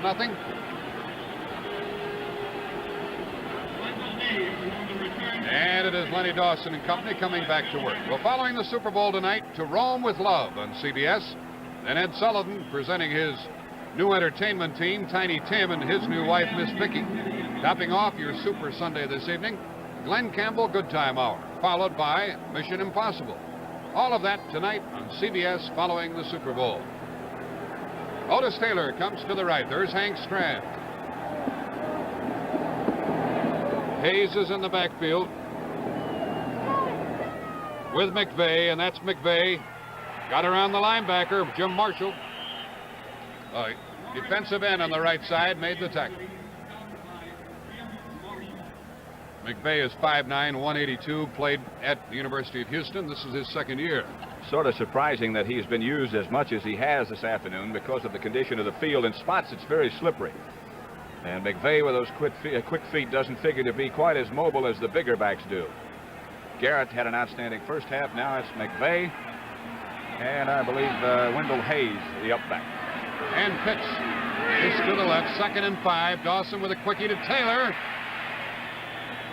Taylor trying to get that first down yardage, and he did. With Ursel McBee making the tackle, number 46. A first down, Kansas City.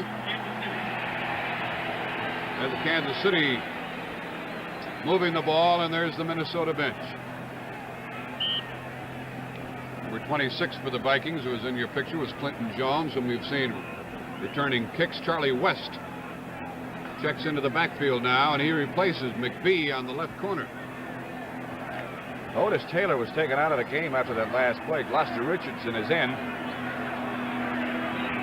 And he was in that inside slot. Running with the ball is Garrett. Crosses the 30-yard line. Inside slot is something I suppose we should explain to you. That's the particular formation that Kansas City uses, where the flanker, it usually is Otis Taylor. In this particular instance, he isn't in the game, but it's a formation where the slot back gets into a slot between the guard and tackle rather than on the outside. It surprised the Jets a couple of times during the year.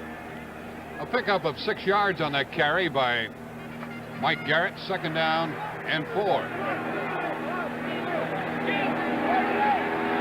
Richardson is on the right side.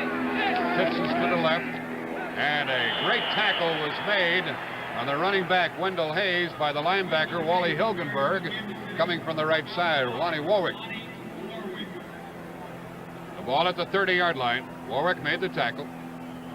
We're early in the third period. 12:08 remaining in this period.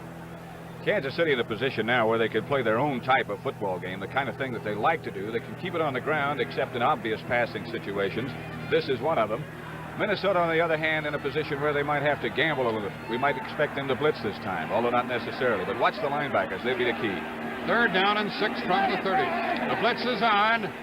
Dawson gets rid of the ball, and Garrett catches the ball and is rustled to the ground. Sherachman on the play with Garrett. You can see the blitz develop here as Winston, with his back to you, number 60, trying to shoot the gap. Kansas City picks it up well. Hill did. Arbanis checked Eller before he left. Dawson has time despite the blitz. Good catch by Garrett. being handled by Sherachman, but not before he got the first down. First down yardage out to the 38-yard line. Wendell Hayes did a good job of blocking in the Kansas City backfield against that blitzing situation. Urbanus to the right side with Richardson.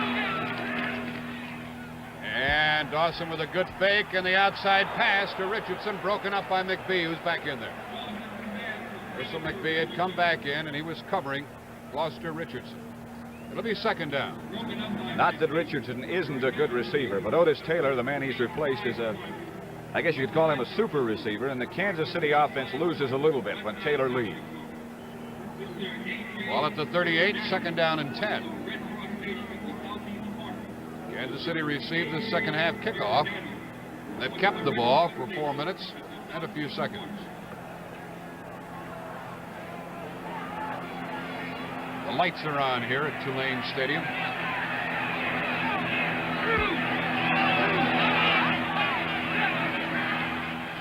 Dawson in the pass, screens it to the left to Hayes.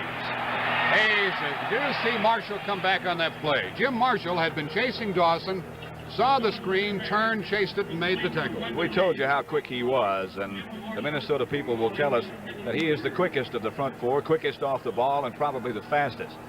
He was involved in the blocking. Kansas City was screening on him, yet he still got downfield and caught one of the fast backs. We're talking about Marshall, and he's playing against a former teammate of his. That would be Jim Tyre at Ohio State. The ball at the 41-yard line. Third down and 7. Urbanus to the right side. Dawson rolling right. Throwing, and it's caught by Urbanus. The flag is down. Urbanus has. We've got a hold against Kansas City. Lonnie Warwick made the tackle on the tight end, but a holding penalty coming up. As Dawson rolled, it appeared that Carl Eller, the defensive left end for Minnesota, might be getting away from the offensive tackle on that side, Dave Hill. And rather than have him take a good shot at Dawson, Hill just grabbed hold. So instead of a first down, the Chiefs find themselves back inside their 20-yard line at the 19. And facing long yardage. John McDonough, our referee, tells us it's holding. There's Bell, number 78, the outstanding linebacker on the left side for Kansas City. Chiefs were called early in the game for roughing the kicker, but outside of that, this is the first major penalty that they've been tagged with so far. They've played an excellent football game. It's third down and 29. And Minnesota now goes with the 5 defensive backs as Dale Hackbart is in. Paul Dixon is out. Gary Larson, I should say, is out. So it'll be a 3-man rush for the Vikings. And Garrett runs wide, needs long yardage, and got only to the 25, and it'll be fourth down. Dale Hackbart, who had just come in to help out on defense, made the tackle, number 49. And the punter, Gerald Wilson, comes into the game for the Chiefs, who are out in front 16-0. 9:45 left in this third quarter. Hackbart to the sideline. Minnesota needs a break now. Watch their front fours. You can look at their bench. Watch their front line and see if they put the rush on the kicker, try to block Wilson's kick, or if they try to set up a punt return. They need one of the two. West is deep along with Grimm. They're inside their 40 for the Vikings. It's a big rush. They don't get there, and Wilson really put a toe into it. Drives West back to the 22-yard line. 25 to the 30. And down he goes.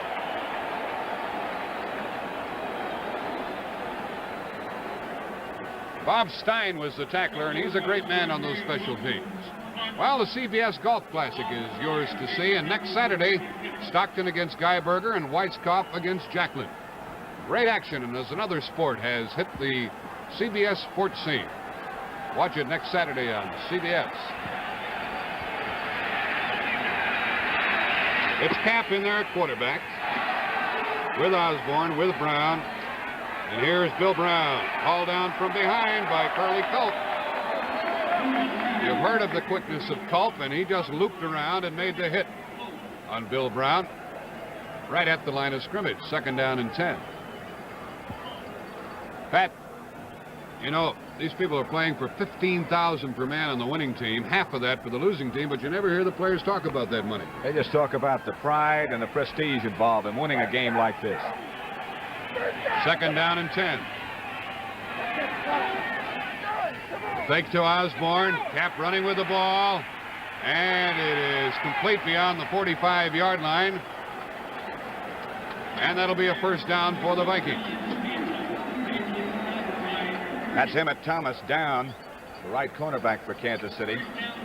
He got popped from behind by Beasley and by one of his own men. And Beasley has to go off the field shaken also. And he is replaced by Kent Kramer, number 89.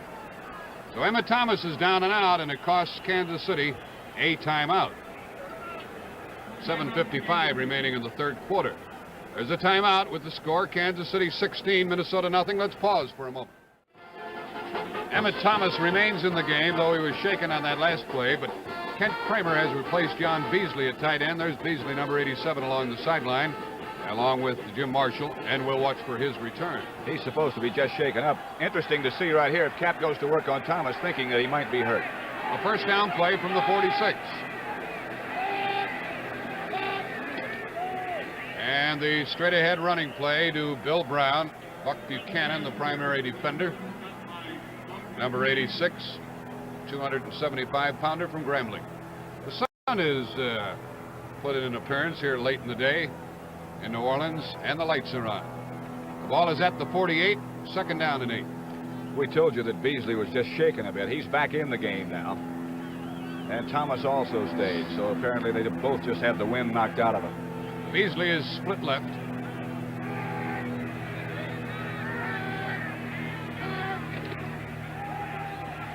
Cap running with the football. And down he goes at the 45, shy of a first down. It'll be third down, and Willie Lanier, number 63, put it to him. And he didn't want to pass up that opportunity to nail the opposing quarterback. Not often you get a shot at a quarterback. And Lanier has a reputation of being a great hitter. He's the middle linebacker. Cap back to pass. Protection not all that bad. Cope almost got loose. 61 you can see, and so did Buchanan, and they chase him out of the pocket. Lanier coming over from the middle linebacker spot with help from Bobby Bell, number 78, the other linebacker on that particular side. Cap is 6'3", 215, and he can take that hitting. It's third down and 1. Look at that Kansas City defense stacked up. Osborne. He was really driving, and it's going to be probably close enough to measure. As we look at it from here, it looks like he just barely got it. That was a third down play. If they don't make it, Pat, they're going to be pretty well forced to gamble here. 6:22 left in the third quarter. I would certainly suppose so, and if they don't make it, as the officials are bringing the measuring sticks out to see if they did, it's going to be very close. If they don't make it, Minnesota almost has to go, as time becomes very much a factor. Cap, of course, if he has to go for it on fourth down, is caught enough to sneak it fast enough and quick enough to sneak it himself. They're having difficulty trying to find the midfield line marker to plant the chain, and it's a very critical measurement. Because of the decorations on the field, some of those line markers, they made it by a couple of inches. Minnesota will go from there. 6:22 remaining in the period. Minnesota trailing 16-0. That Minnesota was quite intent in the first half and throwing long. Might have to get out of that. As good a free safety as Johnny Robinson is, it's pretty tough to throw deep against the Kansas City defense. Here's a delay to Bill Brown. Inside the 40-yard line he blows. He was tripped up by Willie Lanier, the middle linebacker, and then covered by others, including Kearney and Buchanan. Just a simple draw play by Brown as the Minnesota offensive line does a good job. Cope gets to the outside. He's cut down by a fine block by Osborne. The rest of it's done by Brown. Ball is at the 36-yard line, and it is second down and a long 2.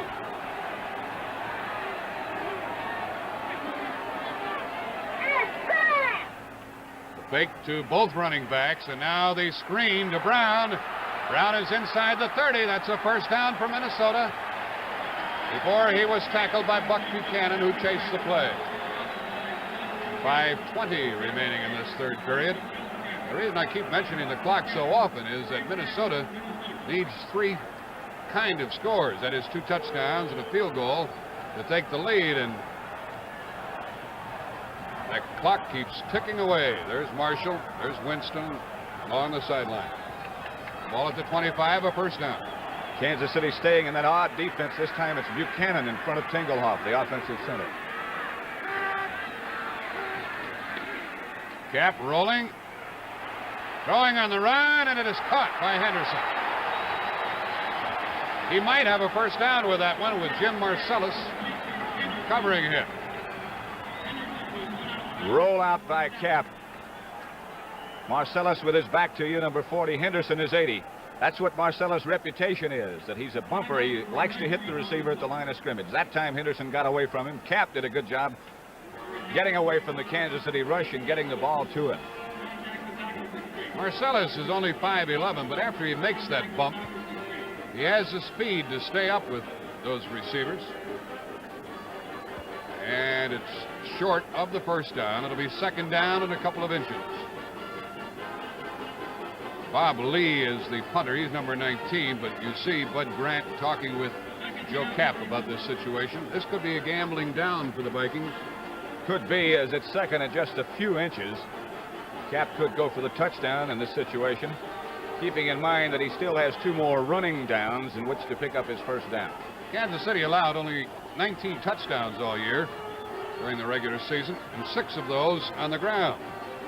Here is a timeout being indicated by the official. I think he's waiting for the chorus to get out of the end zone, and he is.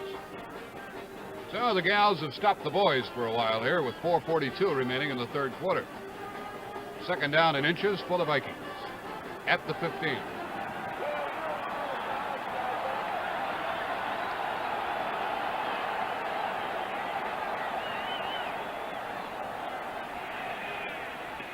Cap fakes it, looks to throw. It's caught by Reed, and it'll be first and goal. Jim Kearney bumped Oscar Reed out of bounds. He's a second-year man from Colorado State, and he's that little impetus off the bench that the Vikings often receive. Great quickness, Oscar Reed. Cap again did a good job to get away from the rush by the right end for Kansas City, Aaron Brown. Reed was wide open. It's first and goal from the 4 as the Vikings try to get on the scoreboard for the first time today. Henderson goes to the right. Washington is in rather tight on the left side. Beasley is the tight end on the right side.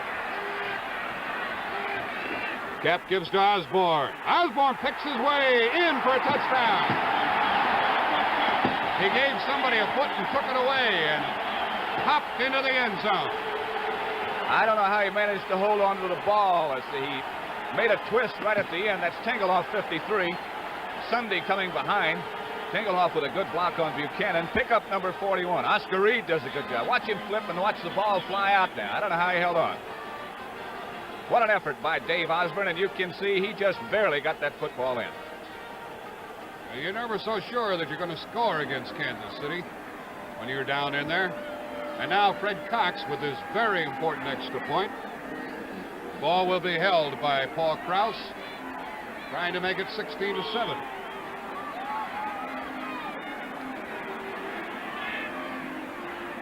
Krause gets it down. Cox gets it up and through. 16-7 in favor of Kansas City. And we'll be back with the Vikings kickoff in just a moment.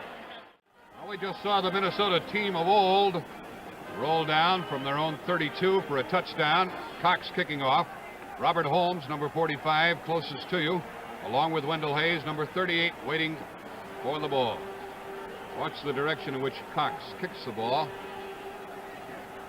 4:32 remaining in the third quarter. Again, he kicks the ball at Hayes. Took it on the 1, 5, 10, 15. And great defensive play by the Vikings, led by Dale Hackbart, number 49. And he really stuck his nose into that action. Number 49, Hackbart with the tackle. Ball is at the 18. Well, in 2 weeks, CBS presents the American Basketball Association's All-Star Game. It'll be on the 24th of January at 2 Eastern Time, played in Indianapolis. Rick Barry, Spencer Haywood, Louis Dampier, and others. The ABA All-Star Game on CBS.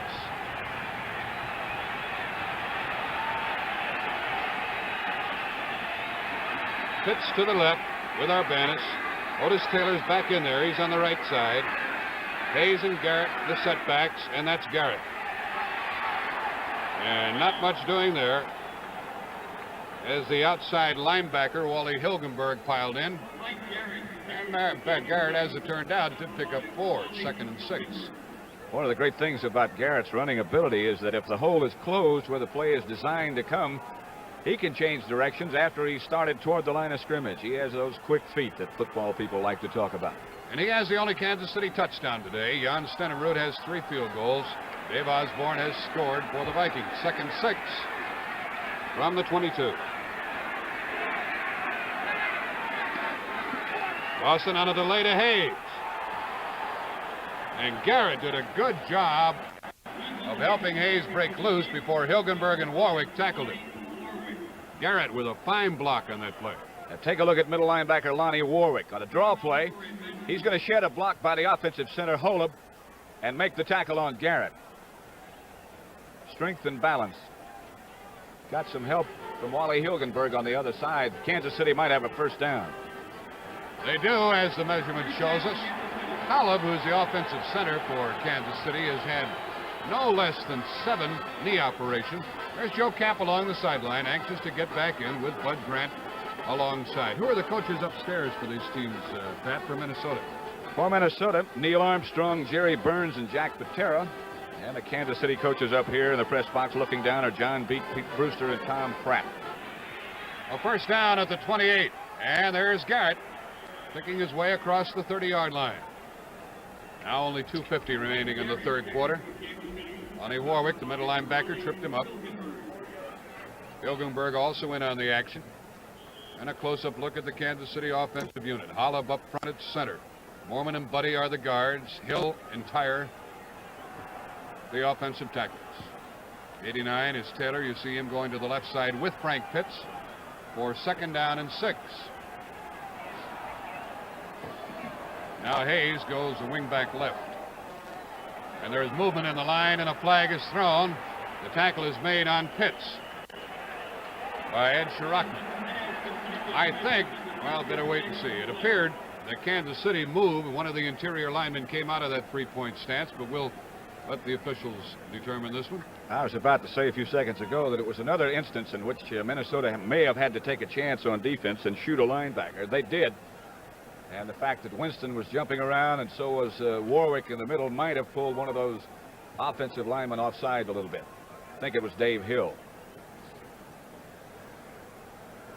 That was 2nd down and 6. The line of scrimmage was the 32. The penalty is marked off against the Chiefs. Back to the 27, keeping it 2nd down. 2nd down and 11. Second time in a row that a penalty has been a factor in a Kansas City drive. You might remember the last time they had it moving pretty good and they got caught holding. This time not so serious. It's offsides, but it's 2nd 11. And again, Minnesota with a chance to shoot a linebacker and try to make it longer yardage. Run out of the eye and a delay to Hayes. And a fine tackle saved the day for the moment by Lonnie Warwick, the middle linebacker. Brings about a 3rd down play and doesn't have Hayes boom into the line for a 220-pounder. I think we told you earlier that of the 4 backs that Kansas City utilizes, Hayes, despite the fact that he's one of the biggest, is supposed to be the quickest into the line and the quickest off the ball. So from the 32, here is a big play in this football game. 3rd down and 7. Crowd reacts. Here's the end around again to Pitts. Look at the blocking he's got out in front. Or they make that play work in a hurry. Ursel McBee, the cornerback, was being stormed, but he did force the play out of bounds. Pitts is the tight end to the left side, and this is the 3rd time they've run the same play. Again, they caught Eller on the inside and Winston. And Hill, and look at this bunch of blockers out in front. Hill is 73. 71 is Buddy. The offensive center Hollub's involved, and so is the guard Mo Moorman. First down, Kansas City. 3rd down. We can make a note on that one because you might be looking back on that particular play when this game is over. 1:39 remaining in the 3rd quarter. And the ball is at the Kansas City 39-yard line. That was a big one, Pat, if they'd been forced to punt. is the kind of drive now that Kansas City is putting together that Minnesota can't afford, because they need the football, they need some help on the clock as well. Here's a first down play. Hayes was a wing back to the right. Dawson faked short and threw long. Shirachman was there covering. A flag has been thrown back near the line of scrimmage as that downfield battle went on between Pitts and Shirachman. We'll check the flag.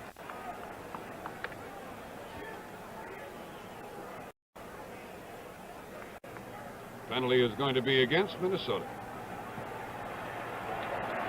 And it's a big one.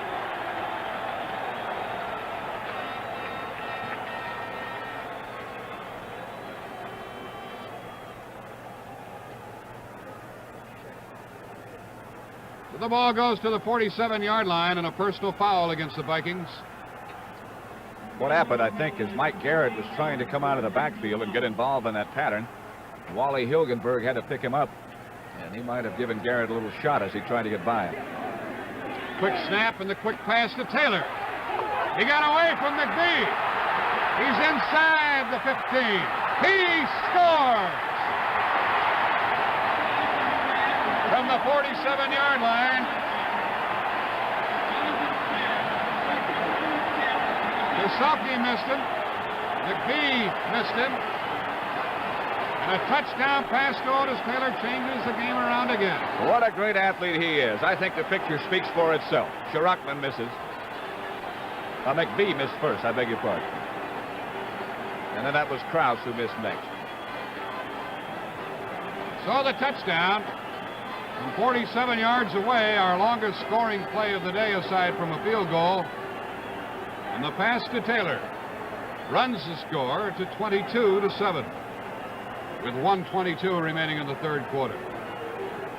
Again, you look back at that third down play a little while ago and they end around. Dawson gets it down. Stenerud makes it good. 23-7 in favor of Kansas City. Receiver for Minnesota, Bill Harris, number 35, back there along with Clinton Jones. Stenerud sends it to Jones at the 4, 10, 15, 20, 25, 30, 35, 36-yard line. And had he gotten past those two, of whom Willie Mitchell was one, he might have sailed right down that sideline. 1:11 left in the third quarter. Well, if you haven't been buying them lately, it's time to start buying them now. United States savings bonds, now better than ever. From the 36, Cap and Company, with Washington to the left and Henderson to the right.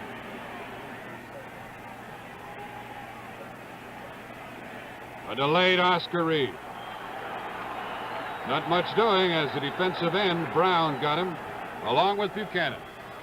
Right tackle and right end. Pat, we haven't seen much of Gene Washington. He hasn't been very much in this game. Probably because Kansas City has been double covering him. Wherever he goes, to which side of the field, it doesn't matter. I think, again, Kansas City defense with the linebackers principally made Cap guess that they might be blitzing that time, and he called an automatic. 2nd down and 9. Cap throws to Henderson. And we'll have to see where they mark his forward progress. It's going to be a first down as he's wrestled down by James Marcellus, number 40. A first down by a foot or so out to the 47. That's going to be the end of the third quarter. The gun sounds.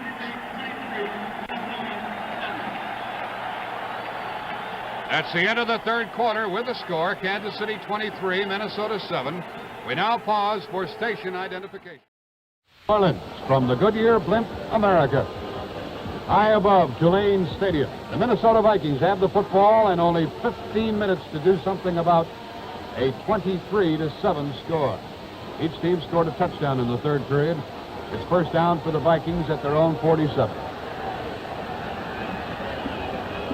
Washington is to the right with Marcellus covering him. Henderson is split left. And the give is to Osborne. Following Jim Balone. He got to midfield and picked up 3 and perhaps 4 yards before Aaron Brown was able to get him out of bounds. Pat Summerall's alongside, and I'm Jack Buck, and we hope you're enjoying this game from New Orleans. To the sideline comes Aaron Brown, the defensive end, for an equipment repair. And Chuck Hurston, number 85, replaces him. Unless I didn't quite see it correctly, it looked to me as if Brown's finger might have been out of place, dislocated. It looked like it was pointing off to the side. Now Oscar Reed running to about the 46-yard line before he's thrown back. Reed is in there with Osborne. Bill Brown not playing at the moment. Jerry Mays made that tackle. Back to the game goes Aaron Brown, and Hurston comes out. It'll be 3rd down and 3. I think what happened is Brown got to the sideline, got the trainer to put his finger back in place. Hurston left, and he's back. 3rd down and 3. Just as we had a very big 3rd down play a while ago for Kansas City, here's one for the Vikings.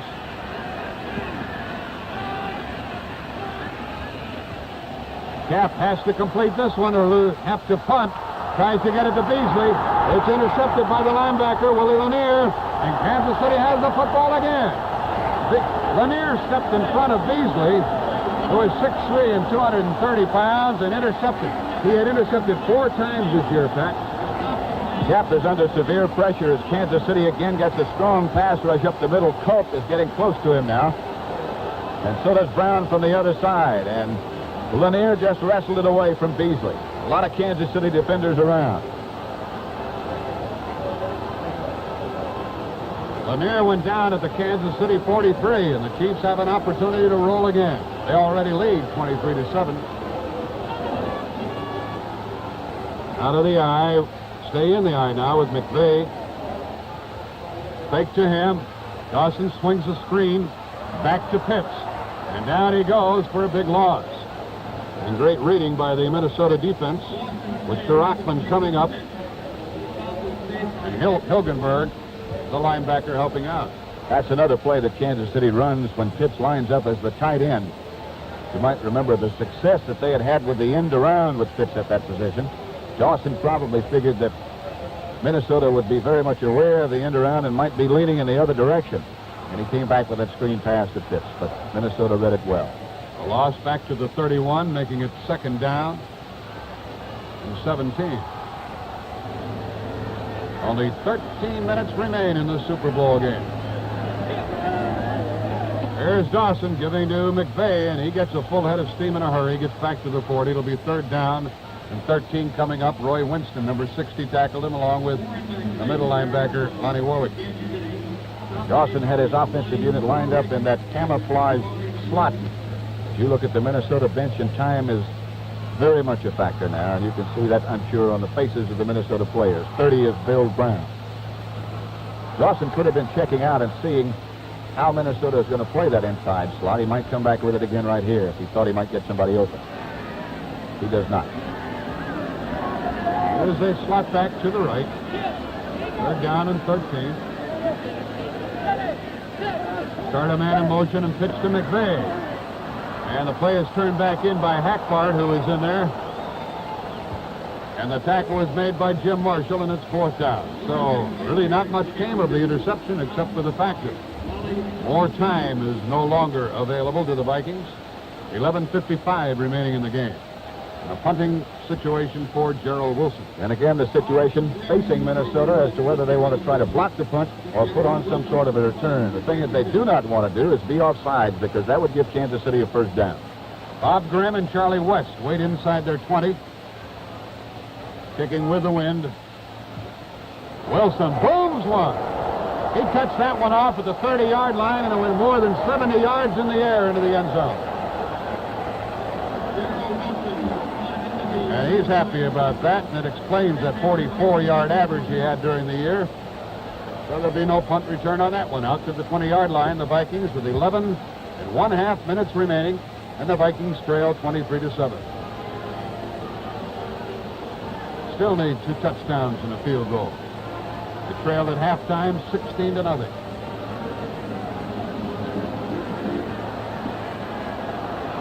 Joe Cap is quarterback all the way. It's away from trouble and runs into Moore, throws the ball. It's caught by Reed, and a flag is down. We might have an ineligible receiver downfield. That appeared to be the preliminary sign, as the offensive line probably thought that Cap was going to run when he was forced to come out of the pocket, but we'll take a look. Jim Lynch finally made the tackle on Reed, who caught the football. And Cap took a little pasting after getting rid of the ball. With it all, there was only a gain of a couple. And the penalty is going to be against the Vikings with the ineligible receiver. Half the distance, back to the 10. Plus loss of down. No, it remains first down. Half the distance, back to the 10. That's Clint Jones, 26, and the Viking bench is not a very happy area right now. Note Sunday, the guard, number 64, was downfield on that pass situation.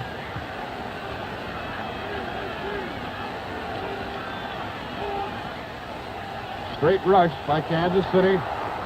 Cap throws the bomb for Henderson. And he can't get it. Marcellus battled with him. And it's incomplete. And again, the great range of Johnny Robinson enabled Marcellus to stay as close as he did to Henderson because he knew he had that help on the inside. Any move that Henderson might have given him to the outside, he had the honor, but anything to the inside, he knew he had help coming. Robinson, despite the fact that throughout the week it's been a question as to whether he'd play because of some injured cartilage, has done an outstanding job. Robinson is number 42, playing the free safety spot at 2nd down and 20 for Minnesota. Henderson again to the right, Gene Washington to the left, where Lynch, the linebacker, is helping him at Thomas. Cap throws, and Henderson catches it. Henderson breaks loose, gets a first down as a result, and he's at the 35-yard line. Jim Marcellus wrestled him down, but only because of that extra effort was Henderson able to get the first down. He got about 8 extra yards with that effort. He just barely had the first down when he caught the football. Watch this. Marcellus 40, Henderson 80. A turn-in pattern, about the only thing that Minnesota's been able to work with success. He gets away from Robinson right there, drags Marcellus, drags Kearney along with him too. There he is on the sideline as he gets the rest for Bob Grimm. And now on first down, Cap rolls left, stops and throws, and he throws long, and it is intercepted by the same Johnny Robinson we've been talking about, who gets his second of the day. And Kansas City gets the ball back again. Robinson had picked off 8 during the regular season and gets his second today. That's twice that Cap has tried to throw the same pattern to Beasley, and twice it's been picked off. Once by Lanier, now by Robinson. Again, he throws that ball, lobs the ball into the middle of 3 Kansas City defenders. Not much way you could hope to complete that one. 10:22 left in the game and a timeout with the score Kansas City 23, Minnesota 7. Let's pause for a moment. Don't you know that Johnny Robinson, at whom you're looking, who played football at LSU, is enjoying this afternoon immensely. 10 years he's been the free safety for Kansas City.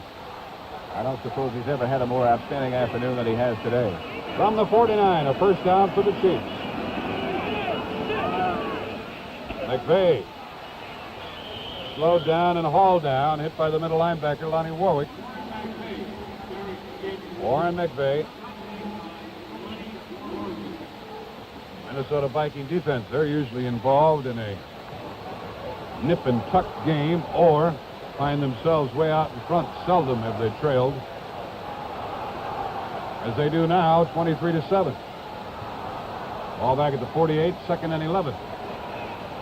9:50 remaining. Vanis to the left side.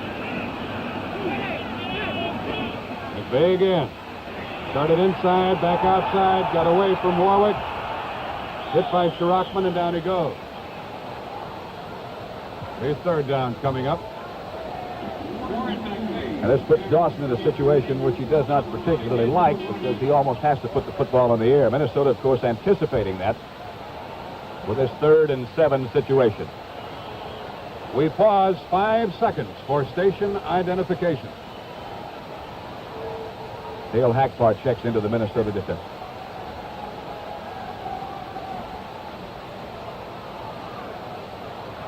Dale Hackbart, the 5th defensive back, has checked into the Minnesota defense. A 3-man rush this time. Pitts and Taylor both go to the right side for Kansas City. Dawson stays on the ground, and McVay is hit right at the line of scrimmage by the linebacker, Roy Winston.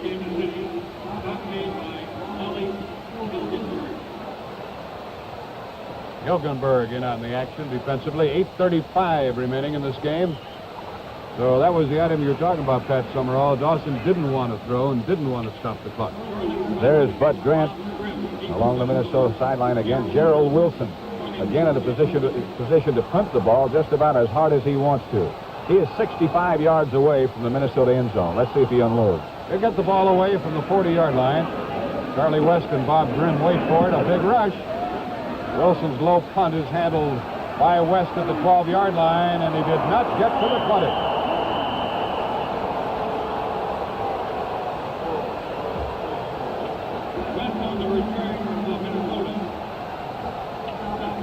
The man whom we expected to be down first on those kicks was down. The man they just activated today, Caesar Belzer, number 24.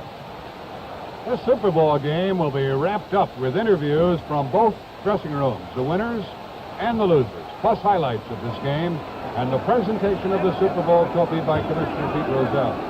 The ball at the 19, first down, Minnesota. 7:45 left in the game. Cap throws to the sideline, and it's caught by Washington. One of Washington's few receptions today, and Emmett Thomas bumped him up. In fact, that's the first that Gene Washington has caught all day. Carl Eller, the outstanding defensive end of the Vikings, number 81. And you can almost read his mind, can't you? Cap has now completed 14 out of 24. 467 yards. That was his 15th completion. The ball is at the 28, and it's 2nd and 1.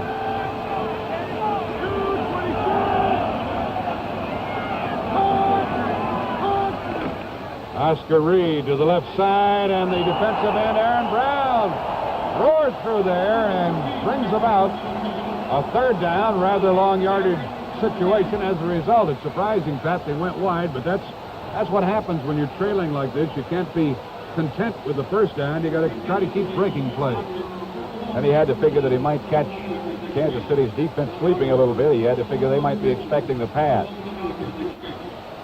Brown weighs 265. 7 minutes left in this game.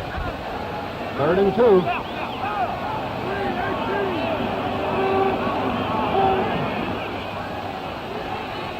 Cap throws the ball. It's caught by Reed, and he slipped down, but it appears he has the 1st down. Oscar Reed caught the ball, slipped and fell right at the 1st down yardage marker, and he made it with Bobby Bell, the linebacker, covering him, number 78. Reed just happened to try to make his cut upfield in one of those slippery spots on the field that we told you about earlier. In the event you might have joined us late, it rained almost all morning here in New Orleans. Right now, it's almost completely clear overhead. And you can see the wet patches on the playing field. It's at the 30. The Kansas City Rooters, a lot of them wearing red coats down here, roaring as that clock ticks away. 6:10 left in the game. And they love it. Kansas City leading 23-7. Henderson to the left, Washington to the right. And Cap being chased by Buchanan. Now Brown. Fumble. Minnesota picks it back up again. And Cap is hurt. Cap trying to get up. Lynch, in a very solicitous fashion, checks him to see if he's all right. First it was Buchanan, and then it was Brown. Tremendous pursuit by Kansas City. Buchanan, 86, is first. Then Brown, 86, forces him wide. That's Buchanan. 87 is Brown, and he puts the crusher on. The crusher it is.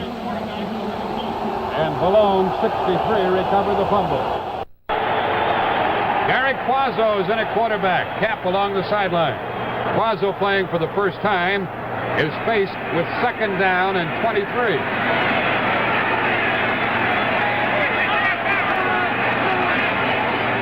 He gives the ball to Reed. He's still going. Crosses the 30 before Emmett Thomas threw him to the turf. It'll be a third down play. Gary Quazzo, the 7-year veteran who played at Virginia, understudied Johnny Unitas in there, quarterbacking the Vikings now with 5:10 left in the game, and Oscar Reed to the sideline. There's Cap being tended to at the bench. When he went down, it appeared that Aaron Brown, who, as Jack Buck said, weighs 265, landed right on top of his stomach. Probably knocked the wind out of him. Lindsey is in there for the Vikings, along with Osborne and Brown. Lindsey's in the pass pattern, and Quazzo hits Henderson. First down beyond the 45-yard line with Jim Kearney covering him. From the Minnesota bench, we have word that it was Cap's left shoulder that was injured in that collision with Aaron Brown. Quazzo had a lot of zip on that ball. There's Cap. Obviously still in pain. The first down for the Vikings at their own 48-yard line. 4:20 left in the game. Kansas City leading 23-7. Fake to Osborne. Good blocking, and the pass is thrown out of bounds by Quazzo. And you know that he threw that one away intentionally, as Washington was double covered by both Thomas and the linebacker Jim Lynch. That's the same play that Cap got injured on, that short rollout, except that time Beasley, the tight end, stayed and got a good block on Aaron Brown. That out-of-bounds pass stopped the clock with 4:10 remaining. And the Vikings need some lightning. Henderson right, Washington left. Lindsey is split right. Fake to Osborne. Buchanan is picked off, and so is the pass by Emmett Thomas. Thomas is at the 35, and down he goes. And again, with Bill Brown making the tackle, the Chiefs get the football back once more. Kansas City's third interception. It's the same pass that Cap had intercepted twice, as Quazzo rolls to his left and tries to hit his tight end. This is Lindsey coming across here, and he just couldn't force it in there. Thomas with the interception. Bill Brown's going to make the tackle. A good tackle it is. There's a timeout with the score. Kansas City 23, Minnesota 7. Let's pause for a moment. Ball on their own 34-yard line with exactly 4 minutes remaining in the game. Dawson is quarterback throughout. Fakes to Hayes and goes to the air, surprisingly. Now he's going to run, even more surprising. And he really ripped. And Dawson got to the earth as quickly as he could as Alan Page and others were after him. He disappeared, didn't he? To the point where the two Minnesota tacklers like to nullify one another. There's Joe Cap along the sideline, and it appears, Pat Summerall, that he's bounced back from that injury. So we told you it was his left shoulder that was injured in that collision with Brown. Dawson's lucky he went to the ground that time, because there's no way he could have known that it was Page behind him. And if they'd had a shot at him, he might be in the same shape as Joe Cap. He ran for a first down to the 45, and the clock is running. 3:12 left. Out of the power I. Arbanis to the right side. Hits a split left, a long count, and a give to the running back, Wendell Hayes. Now there are 3 minutes left, and Lonnie Warwick made that tackle. This is an attempt to win the second in a row by the AFL. If they pull it off, the Chiefs, this being the 4th Super Bowl, it'll make it 2 wins for each league. What with the consolidation coming about, and the benefactors of all this are going to be the football fans of this country. Certainly will. I think one of the things a lot of people forget is that the Kansas City Chiefs are a team that's been in existence longer than the Minnesota Vikings. Kansas City 10 years old, Minnesota 9 years old. And it would certainly appear that if they were ever equal, they reached that point right now. Second down and 11 from the 43-yard line. Arbanis to the right. Otis Taylor is wide right. The give to McVay. McVay spins back to the original line of scrimmage, and the next order of business will be the 2-minute warning. Where the clock is running, the clock is official, and we have 2:05 left. 23-7 in favor of Kansas City. And the 2-minute warning being given at this moment. With the score, Kansas City 23, Minnesota 7. Let's pause for a moment. Kansas City are only 2 minutes playing time away from being the champions of professional football. They are leading 23-7. Hank Strand. You'll meet all these people in the dressing rooms, both winning and losing, when the game is over. Third down and 11, Kansas City from their own 43.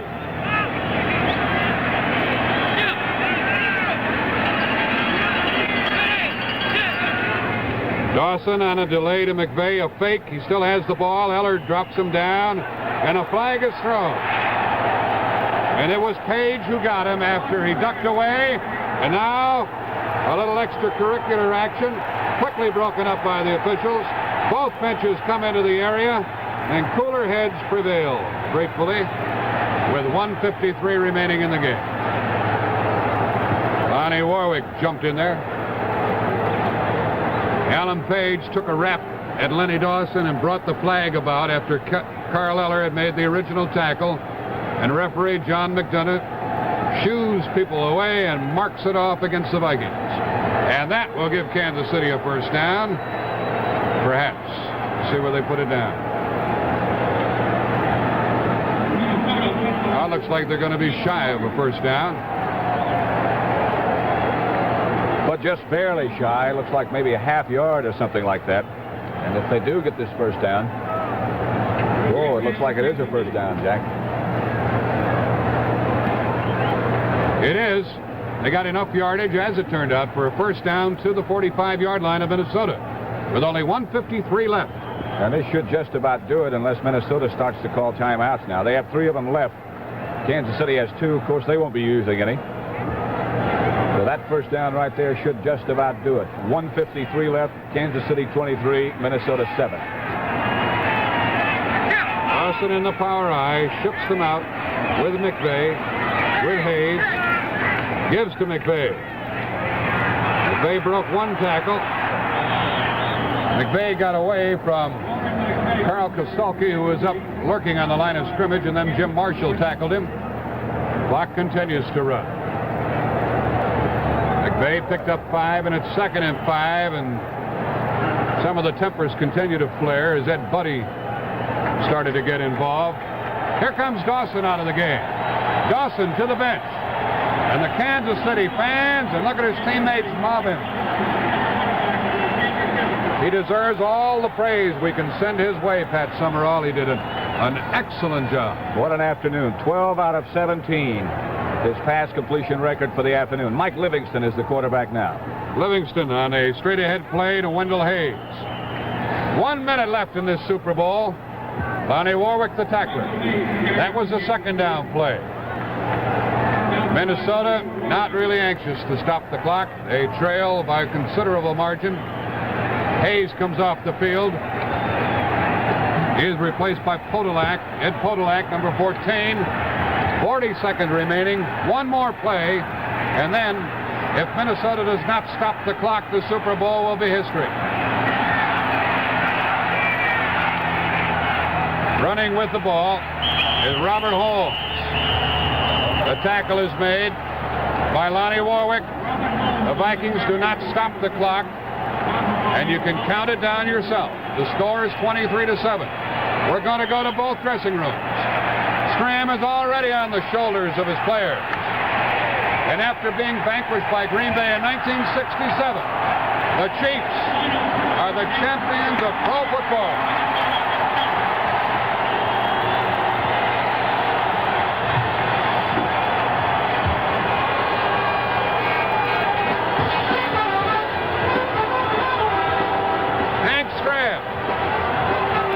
Escorted off the field. You can see 89. You can see number 3. 89 is Taylor. Number 3 is Stenerud. And the hilarity on the field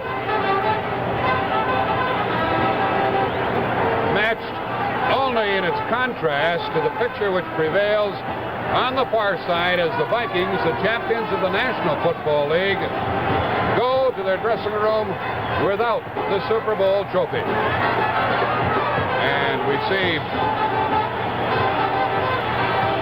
Hank Stram. He's looking, I know, for Bud Grant, so they can exchange amenities there in the field, and evidently Grant is not to be found at the moment. And so Stram heads for his jubilant dressing room in the end of a long, hard season. For Kansas City, the champions of Pro Football, after finishing second in the West with a record of 11-3, defeated New York, defeated Oakland, and today outdid the favored Minnesota Vikings. They led 3-0, 6-0, 9-0, and 16-0 at halftime. Each team scored in the third period, with Dave Osborne getting the only points for Minnesota. Red Cox with the extra point, of course. Then Otis Taylor with a 47-yard touchdown, which was the final score of the game. 3 interceptions, some striking end-around plays on the part of the Kansas City Chiefs, and as we mentioned during the telecast, it really was a play that didn't work much in the National Football League this year because it had been so effective in the past that other teams had defensed it. But the Chiefs made it go today, with Frank Pitts being one of the outstanding performers. The offense matched the defense for the Chiefs, and they walk away with all the marbles. The Vikings never could get on track, trailed at the dressing room.